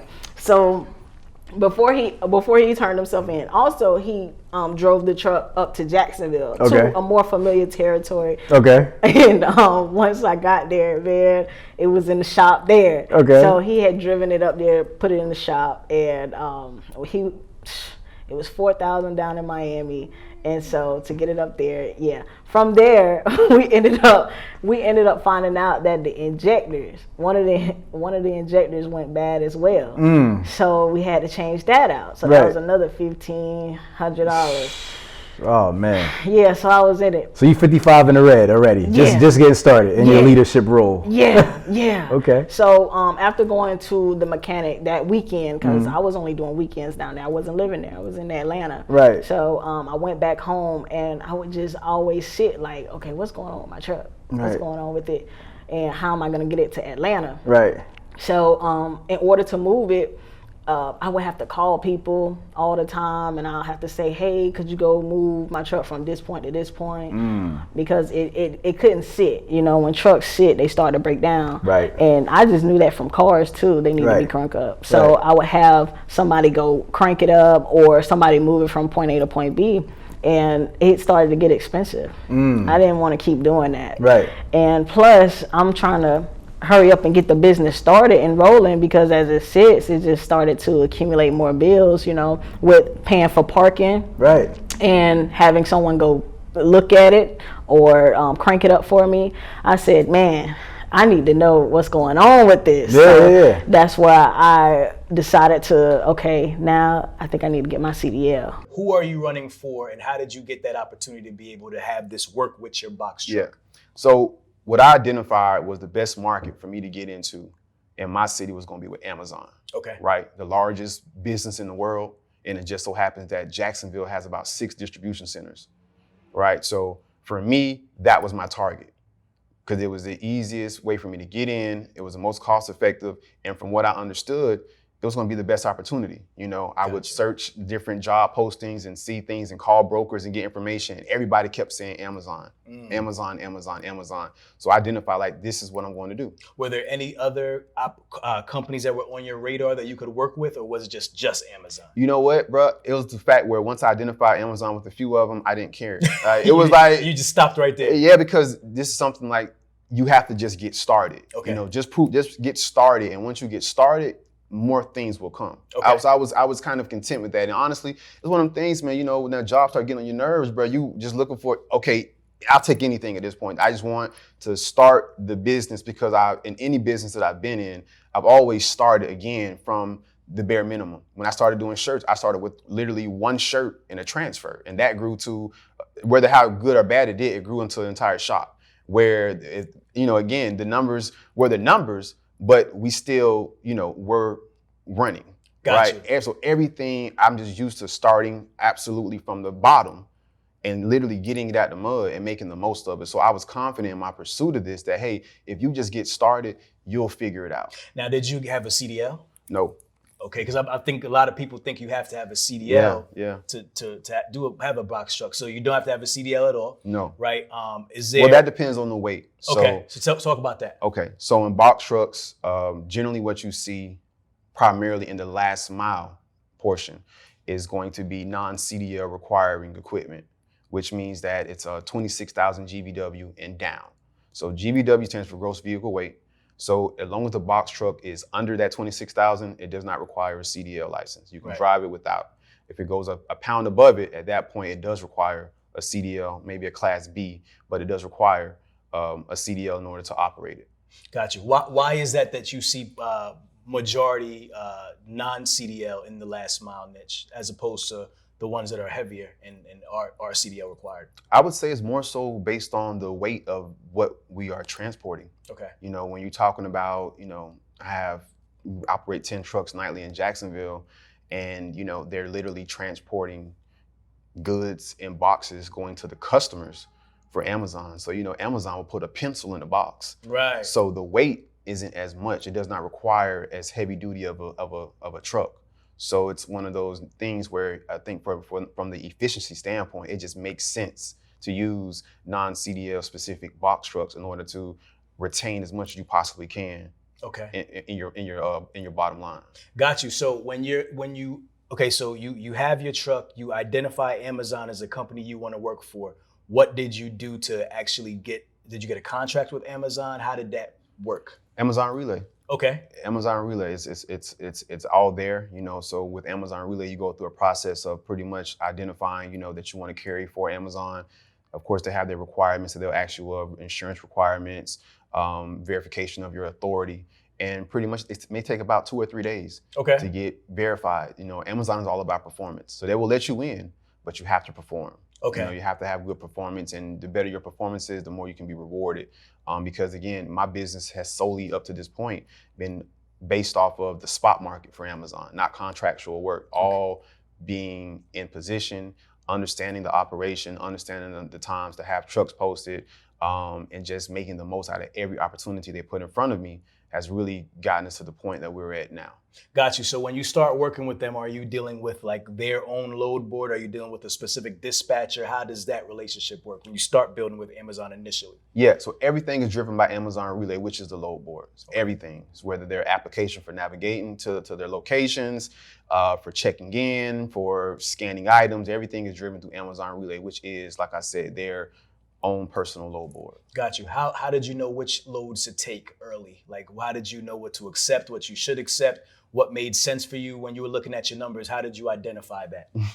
Again, man, when I got in, I did what I had to do, right? So I got with the broker. So I was not an expert in it. I knew that. I didn't know anybody that was doing it. I didn't have anybody I could call. I couldn't find any information for this specifically on YouTube, anything. So I found a broker that would bring me in. So for my first 6 months, I was running with a broker and paying 15% to them, which was heavy, but again, it's the price I paid to get that consistency so that I could learn the game And then after 6 months, when I got into my second piece of equipment, that's when I learned how to dispatch trucks. So I went from one to two, back to one, to having four. And then I had such a high presence in the city where people would see my trucks and see that I'm running consistently, so they would want to run with me. So now I went from having my own four to I was dispatching 10 trucks every night. So you're talking about, I'm quitting my job. Like, hey, it's a wrap. You know what I mean? Right. Let me get what you owe me. I'm done with it. And my first month out, when I knew it was real confirmation, my first month out, in that month, I grossed what my salary was at the job I had just quit. Got you. So it was like, okay, God. In the month. Yeah, in the month, man. In the month, I made my salary on the top line, but needless to say. And you said you had a 6-figure job. So this is 100,000 at least. Yeah. Yeah, okay. Yeah, so again, it was just one of them things where I just continued to identify that, listen, be patient, stay content with where you're at, because what you're doing right now, it's about to blow. We got this pandemic going on. When it started to happen, in my mind, I'm kind of sitting back, with the Birdman hands, 'cause I'm thinking to myself, well, if they shut down malls and stores and all these other things, that's going to increase the things that Amazon has to ship. That's going to increase the need to get supplies and things to people. So this, what we call identifies last mile, like this is a great space to be in. Right. So from that point, I went all in, right? So my next thing was I wanted to get into vans. Okay, but before you got into the vans, let's just put into context. Where's your operation at that point? You said you had 10 guys. Yeah. 10. So are all these your trucks, or do you have people that are working under you? Like how does that operation go? Yeah, so it was like 50-50. Okay. So out of the 10 trucks, it was 50% of them were no limits, and then the other 50% would be owner operators that I would, allow to run under my dispatch for Amazon. Okay. So I just charge them 10%. And then again, that kind of showed me the power is not all in the truck, where I was making revenue with very limited liability, because I had done the appropriate things and been able to, again, connect the dots so I could dispatch owner operators and still generate more money just off dispatching. And where'd you find those owner operators? You said they found you in a lot of cases too, right? They heard about what you were doing, and they kind of reached out to you? Yeah, well, again, by me being there, like I say, in the trenches, right? By me being there every single night, building relationships with people, they knew who I was. And they seen me grow from one truck to now they see all these no limit trucks. I put big, bright black and red stickers on my truck so they would see my trucks grow. So they're like, hey, you're doing something right. These are people who may have one box truck, and I would, get drivers say, hey man, the owner operator's not treating me too good. What do you do? And again, by me having been in the role, I understood what makes a good situation for a driver. The things, the smaller things, the appropriate equipment, nice equipment, doing care, things of just out of care, keeping waters in my truck, calling my people and checking on them, really getting to know my people. So I started to develop my ability to recruit people, and not only recruit them, retain them. Because that was the biggest thing that I identified. I can have all the trucks in the world, but I can only drive one truck at a time. Right. And I knew that I did not want to drive the trucks all the time. So I committed to doing it so I could learn about it and develop myself. And as I said, it's pretty much effortless for me at this point in time to get drivers as needed, because my drivers bring me more drivers. Got you. So you literally, because you were there, you literally snatched up people from that working for other carriers, and they're like, come to No Limit. 100%. 100%. Hey, if you don't want your the owner of your truck, bopping all in your truck, hey man, come on over to No Limit, man. Come to No Limit. That's what it was, man. Having things as small as having nice T-shirts, just the little things, and being a stand-up person really has helped me at this point in time, because as we grew into a bigger scope of things, not just a box truck, the last mile is highly contingent on having good people. Right.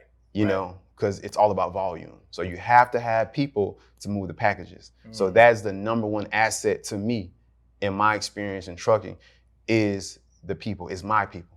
And that's why, that's where we're at. One of the things that separate me from a lot of people is the work ethic that I have. So I have so much faith and confidence in myself to where we're going to get this semi and this trailer, and whatever we got to do to make it work, we're going to make it work. Yeah. We're going to have to make the needed adjustments as we going through this process. But hey, whatever we need to do is what we're going to do. Yeah. So when I went and got that first truck, that first trailer, secured the driver, we just went to moving simple loads. Okay. I'm not looking to knock the ball out the park. Right. I'm just looking to get a hit and get on base. Yeah. So that's how that was my mindset as far as going into the semis. Got you. What was the major differences that you saw from starting and growing with the Hotshots to transitioning into the semis? Like, what was the initial challenges that you said, like, that made you say, man, this is a different monster? You know what I'm saying? Right. Like, talk to me about some of those. The money. The money is different. Okay. The money. Talk about it. Expound on that. So you can go make $10,000, $12,000 in a week's time in a semi without having to do the same amount of work that you would in a hot shot. So in order to make that kind of money in that hot shot, you finna be working. Yeah. You finna be working. But in order to make that kind of money in that semi, all you need to do is pull up, drop and hook, or just pull up and making sure these loads is getting done. It was an easier process. Yeah. So then you started scaling the semis, right? You got multiple semis now, right? That's what I tell you. Okay. The money is different. Right. So once you start making the money, you're gonna make money faster with those semis than you would with the hot shots. Yeah. Got you. So what? So you have 5 semis now? Or we got 3? 4. 4. And so what do you do the same thing with all them, all 53-foot dry vans? All them 53-foot dry vans. So as I stated, I'm a driver. So I make a lot of decisions from a driver standpoint. Okay. So I make sure all my guys is in the southern region, from Texas, Oklahoma, Louisiana, Arkansas, Georgia, Alabama, Mississippi. Now, I will send them up there to New York or Virginia or somewhere, but it needs to be worth our time. I'm cool with just you going to Alabama, 15, 1600, picking up something over here, 15, 1600, and putting it together and coming on back home. Right. Was it more difficult for you to find drivers for the semi trucks? I mean, obviously the hot shots, you got it on lock. You got that situation figured out. How was it finding drivers for the semis, especially now in this market, in the way, we have a driver shortage and so forth? Right. Like, talk to me about that. So the way what you just said is pivotal. We have a driver shortage. Yeah. Okay, I believe that we're gonna fix that by giving individuals that's coming home from prison an opportunity to get in the truck and drive. So it was the same process for the semis. I have so many individuals coming home from prison or individuals that's in the streets and they looking to change their life. I'm going to pay for you to go get your CDL license. Once I do that, I just need you to come and drive my truck. Got you. So tell me about how that whole process works for you. First of all, where did you come up with that concept? When did that kind of like light bulb go off to where it's like, you know what? I'm going to go back. I'm going to reach back into the prison system, and I'm gonna, create opportunities for my brothers and my sisters in the prison system. At what point did you say this is how I'm gonna start running my business? So what brought that about is the fact that a lot of people that I talk to in the trucking industry, they all felons. Yeah. All my people that's coming home from prison, the number one thing is I can't get a good paying job. I can get a job, but I'm talking about I can't get a job that's going to sustain my family and allow me to live a different kind of lifestyle. Right. So once I got into trucking and I saw the money that was involved and I saw how it changed my lifestyle, I began to snap like, man, them homeless that's in them streets and coming home, if they see that they can get a bag of money into these trucks, they'll come do this. Yeah. They don't know that they can make this kind of money in trucking. They thinking that, man, they ain't finna make no money, Right. But once you start showing them that money, they'll come be dedicated and loyal to you, and then you giving them an opportunity. You're not judging them. Yeah. I don't care nothing about your background. Can you get this load from point A to point B safely and in DOT compliance? If you can do those things, I'm going to give you a chance. Yeah. So how do you actually go to the prison and you talk to somebody there? And like, how does the whole Tell me how everything works, the process. So once you build your platform, once you build your brand, it's gonna come to you. So I focus on the brand. When you focus on your brand, once again, it's gonna come to you. Yeah. So in the state of Texas, I'm a part of the system. I'm a part of the education department. So you go to any prison in the state of Texas and you go in the education department, they have posters of me up. I'm a success story down there. So I bring so much motivation and inspiration to the inmates that when they get out of prison, they're going to be looking for Brewster. They're going to be looking for me. Yeah. I go to the parole boards, to the parole offices, go in there, speak to the supervisor, let them know who I am, and let them know if you have any parolees coming home that's looking for an opportunity, I'm that guy. Yeah. Before I knew it, word had done spread. So word of mouth, I think sometimes that's better than the digital promotion. No doubt. No, I agree with you 100%. So is everyone on your staff or former prison? So no. Okay. Not everyone. Outside of the drivers or?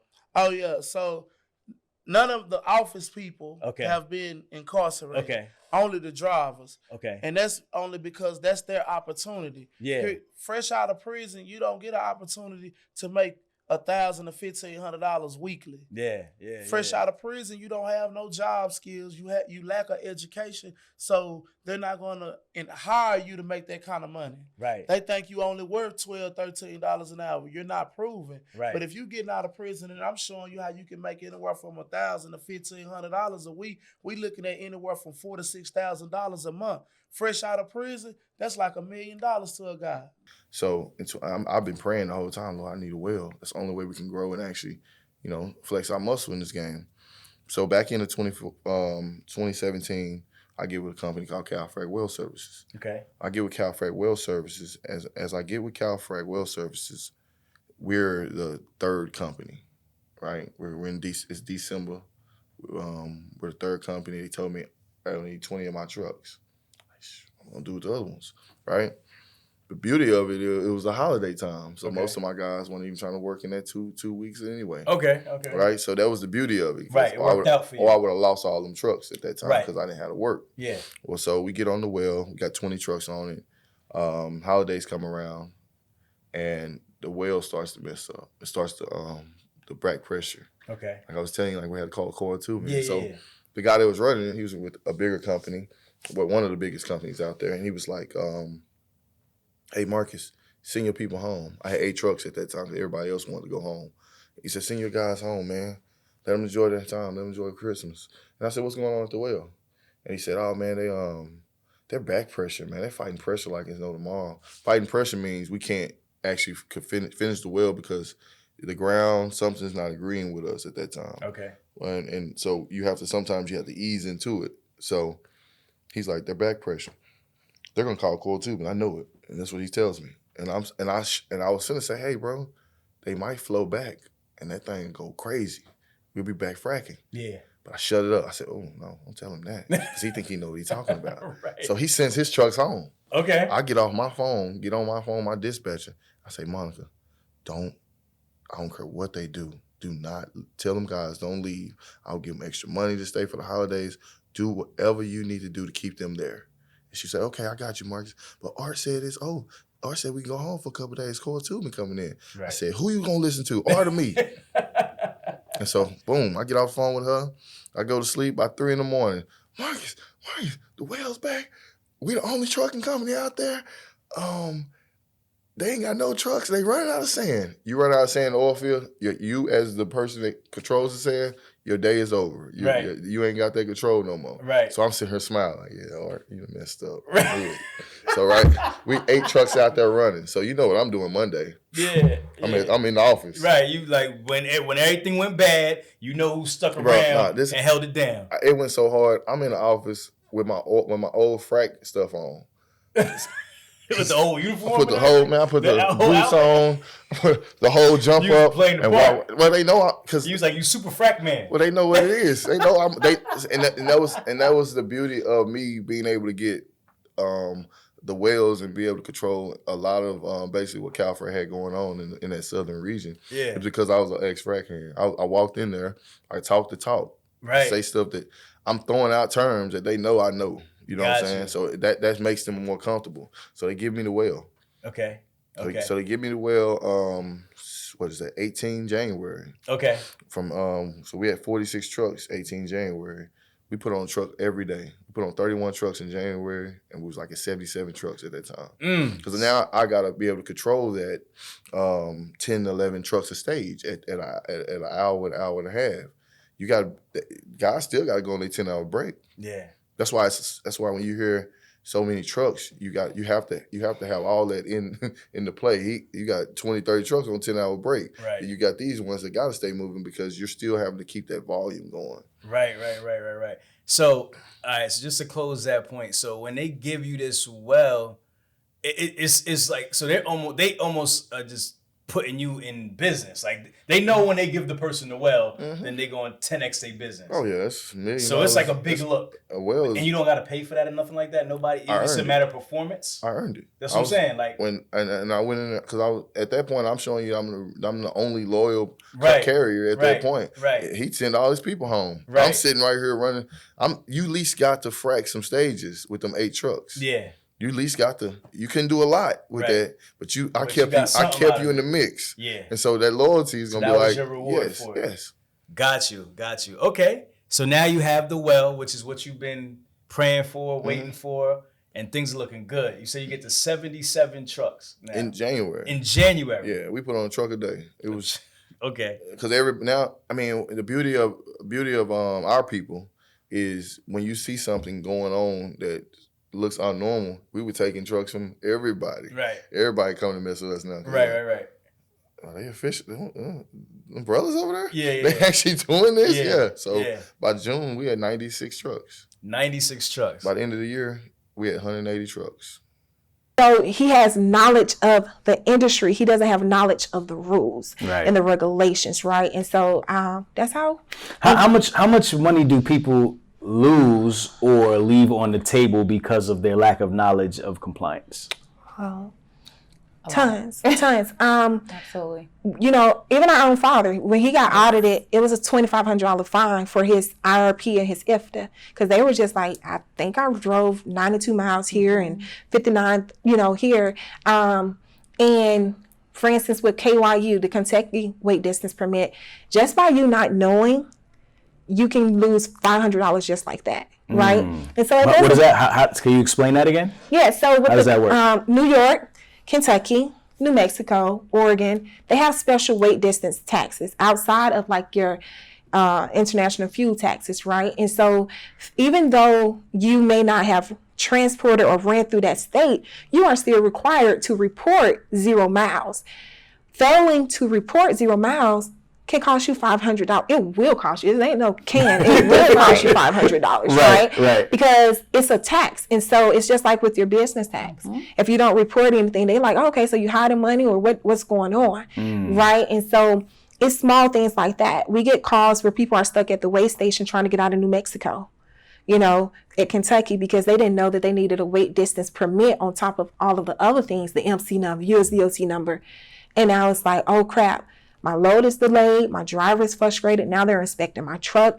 Now I got more expenses and things because of violations and fines and fees that I wasn't aware of. Whereas if I would have and guess what? A lot of these permits and registrations, they're free. It don't cost you to sign up for them. Right?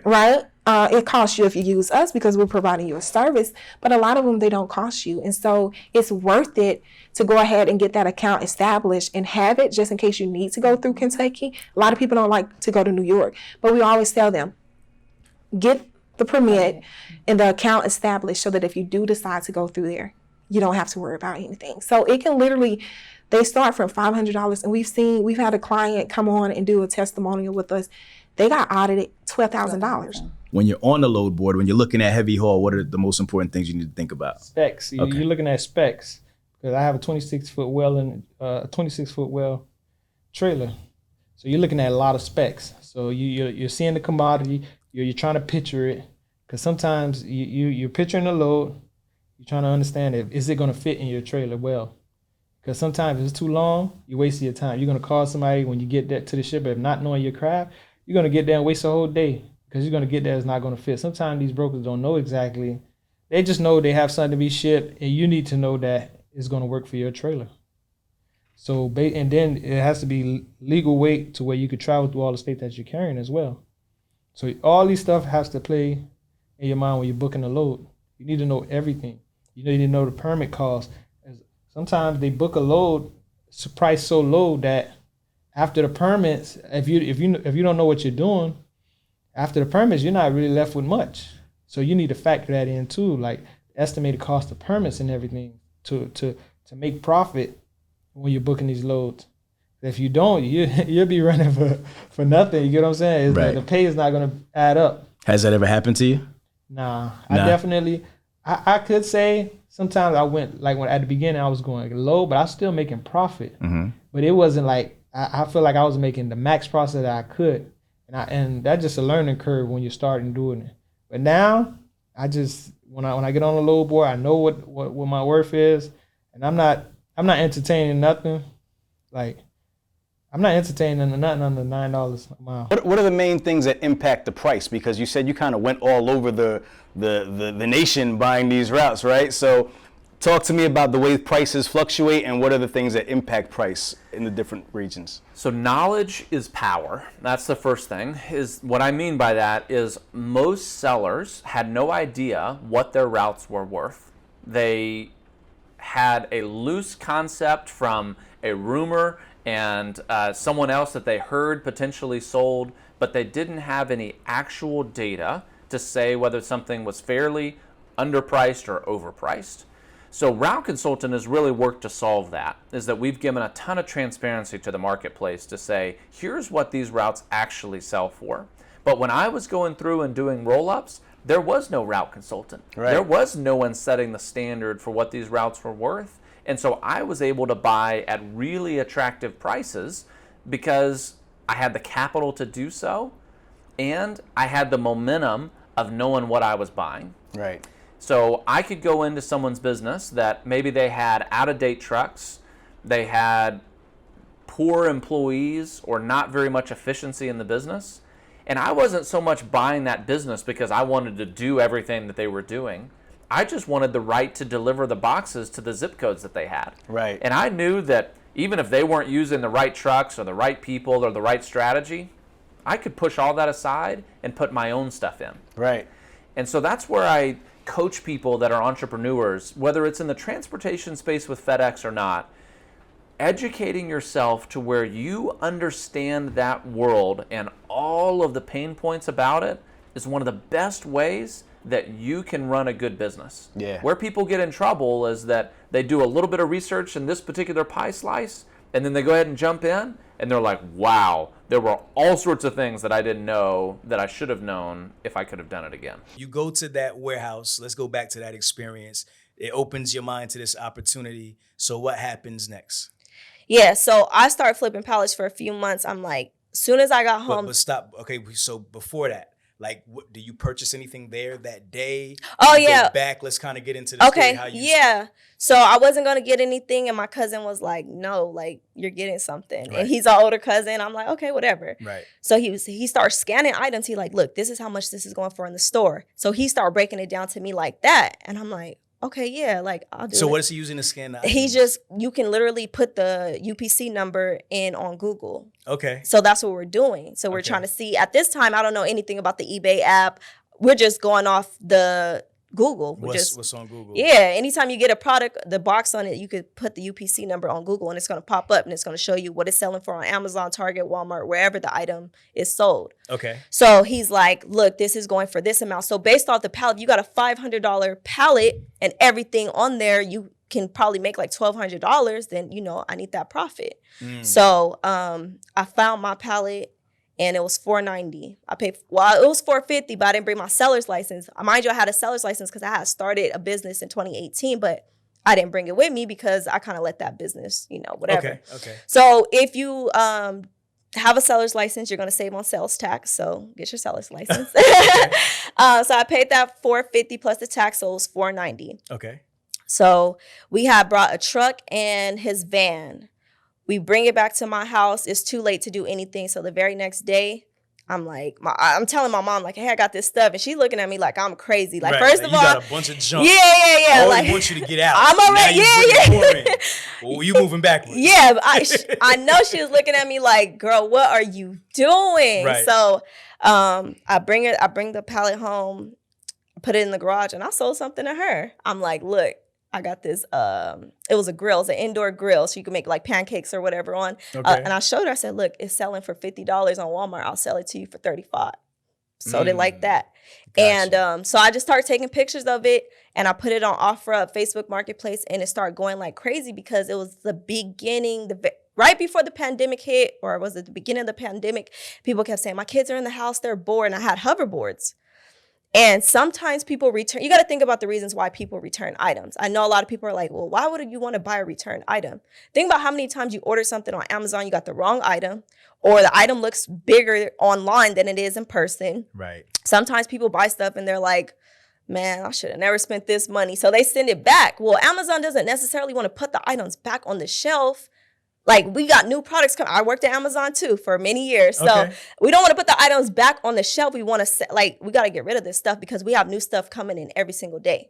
So instead of putting it back on the shelf, we can just sell it. Buy the pallets, buy the truckload, buy the whatever. Right.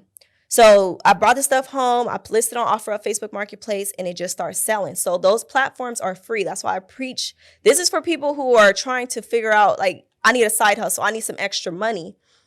So I use those free platforms and the stuff starts selling. So I like go back. I'm like, get another pallet and you keep going. So off that $490, I sold everything. I made like $1,200. So, there's obviously a little bit of profit in there. Right. And I took that money and I went back and I kept flipping. And I'm telling my brother, I'm telling everybody, like, I'm making money off these pallets. And my brother's like, yeah, you got to show everybody else how to do this. All right, so dope. I went to shout out to Claire Muhammad Elementary, WD Muhammad High School.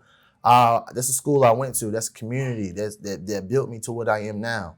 I went there from pre-K all the way to 12th grade.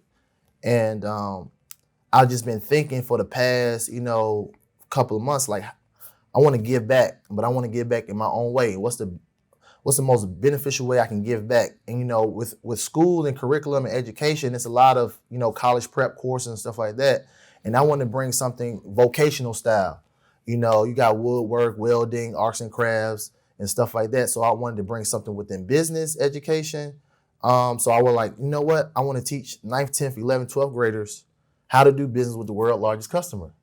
Because that's setting the tone right there of how they can tap in and do this now. There's no age limit on creating your own business. There's no age limit on getting your cage code. There's no age limit on actually learning this process now, because here's an opportunity. Here's more options outside of the most traditional way of getting education, going to college. Here's something that you can leave out of high school with, and you can immediately start applying this stuff and start creating results. I wish I had that type of information going into the school or being in high school and being privy to this. I used to tell the students, I'm like, y'all getting something that, other students don't get in other schools, colleges, corporate training. This is y'all getting like some prime information. Right. Right. So I want y'all to use it. I want you to apply it, because I remind them, like, education, all right, plus the implementation is going to create the compensation. No doubt. All right? No And that doubt. formula. And we can't skip the educational part. So let's learn, because that's where we earn more. Yeah. Right? Yeah. So always stay a student. That's my motto. Remain a student, because that's where the money resides. Right?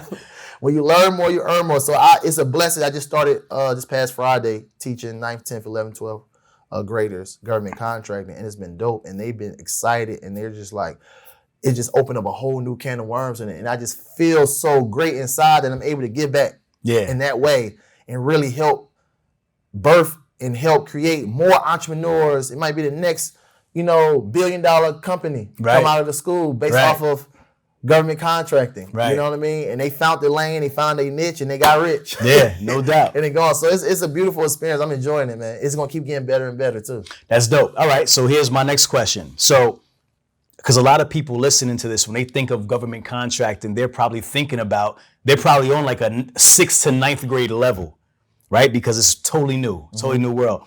So how did you go in there on your first day teaching government contracting to these young kids? Ninth grade, what's that? This 14 years 14. old? 14 years old. When you went in there and you started talking to these 14-year-old kids, how'd you break it down to them? The first thing I came and said, anyone know who the world's largest customer is? Right? Anyone has an idea of who the world's largest customer is. From that standpoint, it really didn't click to them for as customer. I definitely play with words and I want them to pay attention. So what is a customer? All right, someone that's consuming, purchasing goods or services. Okay, let's talk about the world's largest customer now, right? So one of them said, well, the black community, we're the world's largest customer. Like, we consume. I was like, hey, you smart. Right. He onto something. He onto something. But I was telling them that the government, they never hear government, they hear, FBI, CIA. They don't hear as a customer. I didn't know government spends money with small businesses. So I was able to, break that down to where like this is your customer right here, and they spend over $7 trillion a year. And they said, "What you say, Mr. Sabrina?" Yeah, $7 trillion a year this customer spends on all different services and supplies. So anything you can name of right now, y'all, the government is spending money on. So you hear people just name some napkins, yes, pens, yes. Just as simple as ink, toner, things of that nature. Yes, everything you see in this classroom right now, they spend money on it times a million. Right. So now everybody's head is wondering now, and I'm like, okay, now what type of business would you want to create to sell to the world's largest customer? Right? Now they're wondering like, oh, well, I always had this idea for this building this certain type of service. Like everybody start getting the ingenuity start clicking. And people start getting more creative and start solving problems. See, most people think that only way you sell to the government is you purchase their supplies or services that they asking for. But if you can create something that's innovative, that's unique, you can propose that to the government, right? If you can solve a problem, you can propose that answer or propose that problem with your answer, and they can create a budget set aside for you and do business directly with you. If you twisted, confused, or stuck about trucks, don't be dumb. This is the place to come. Truck and hustle. Let's go.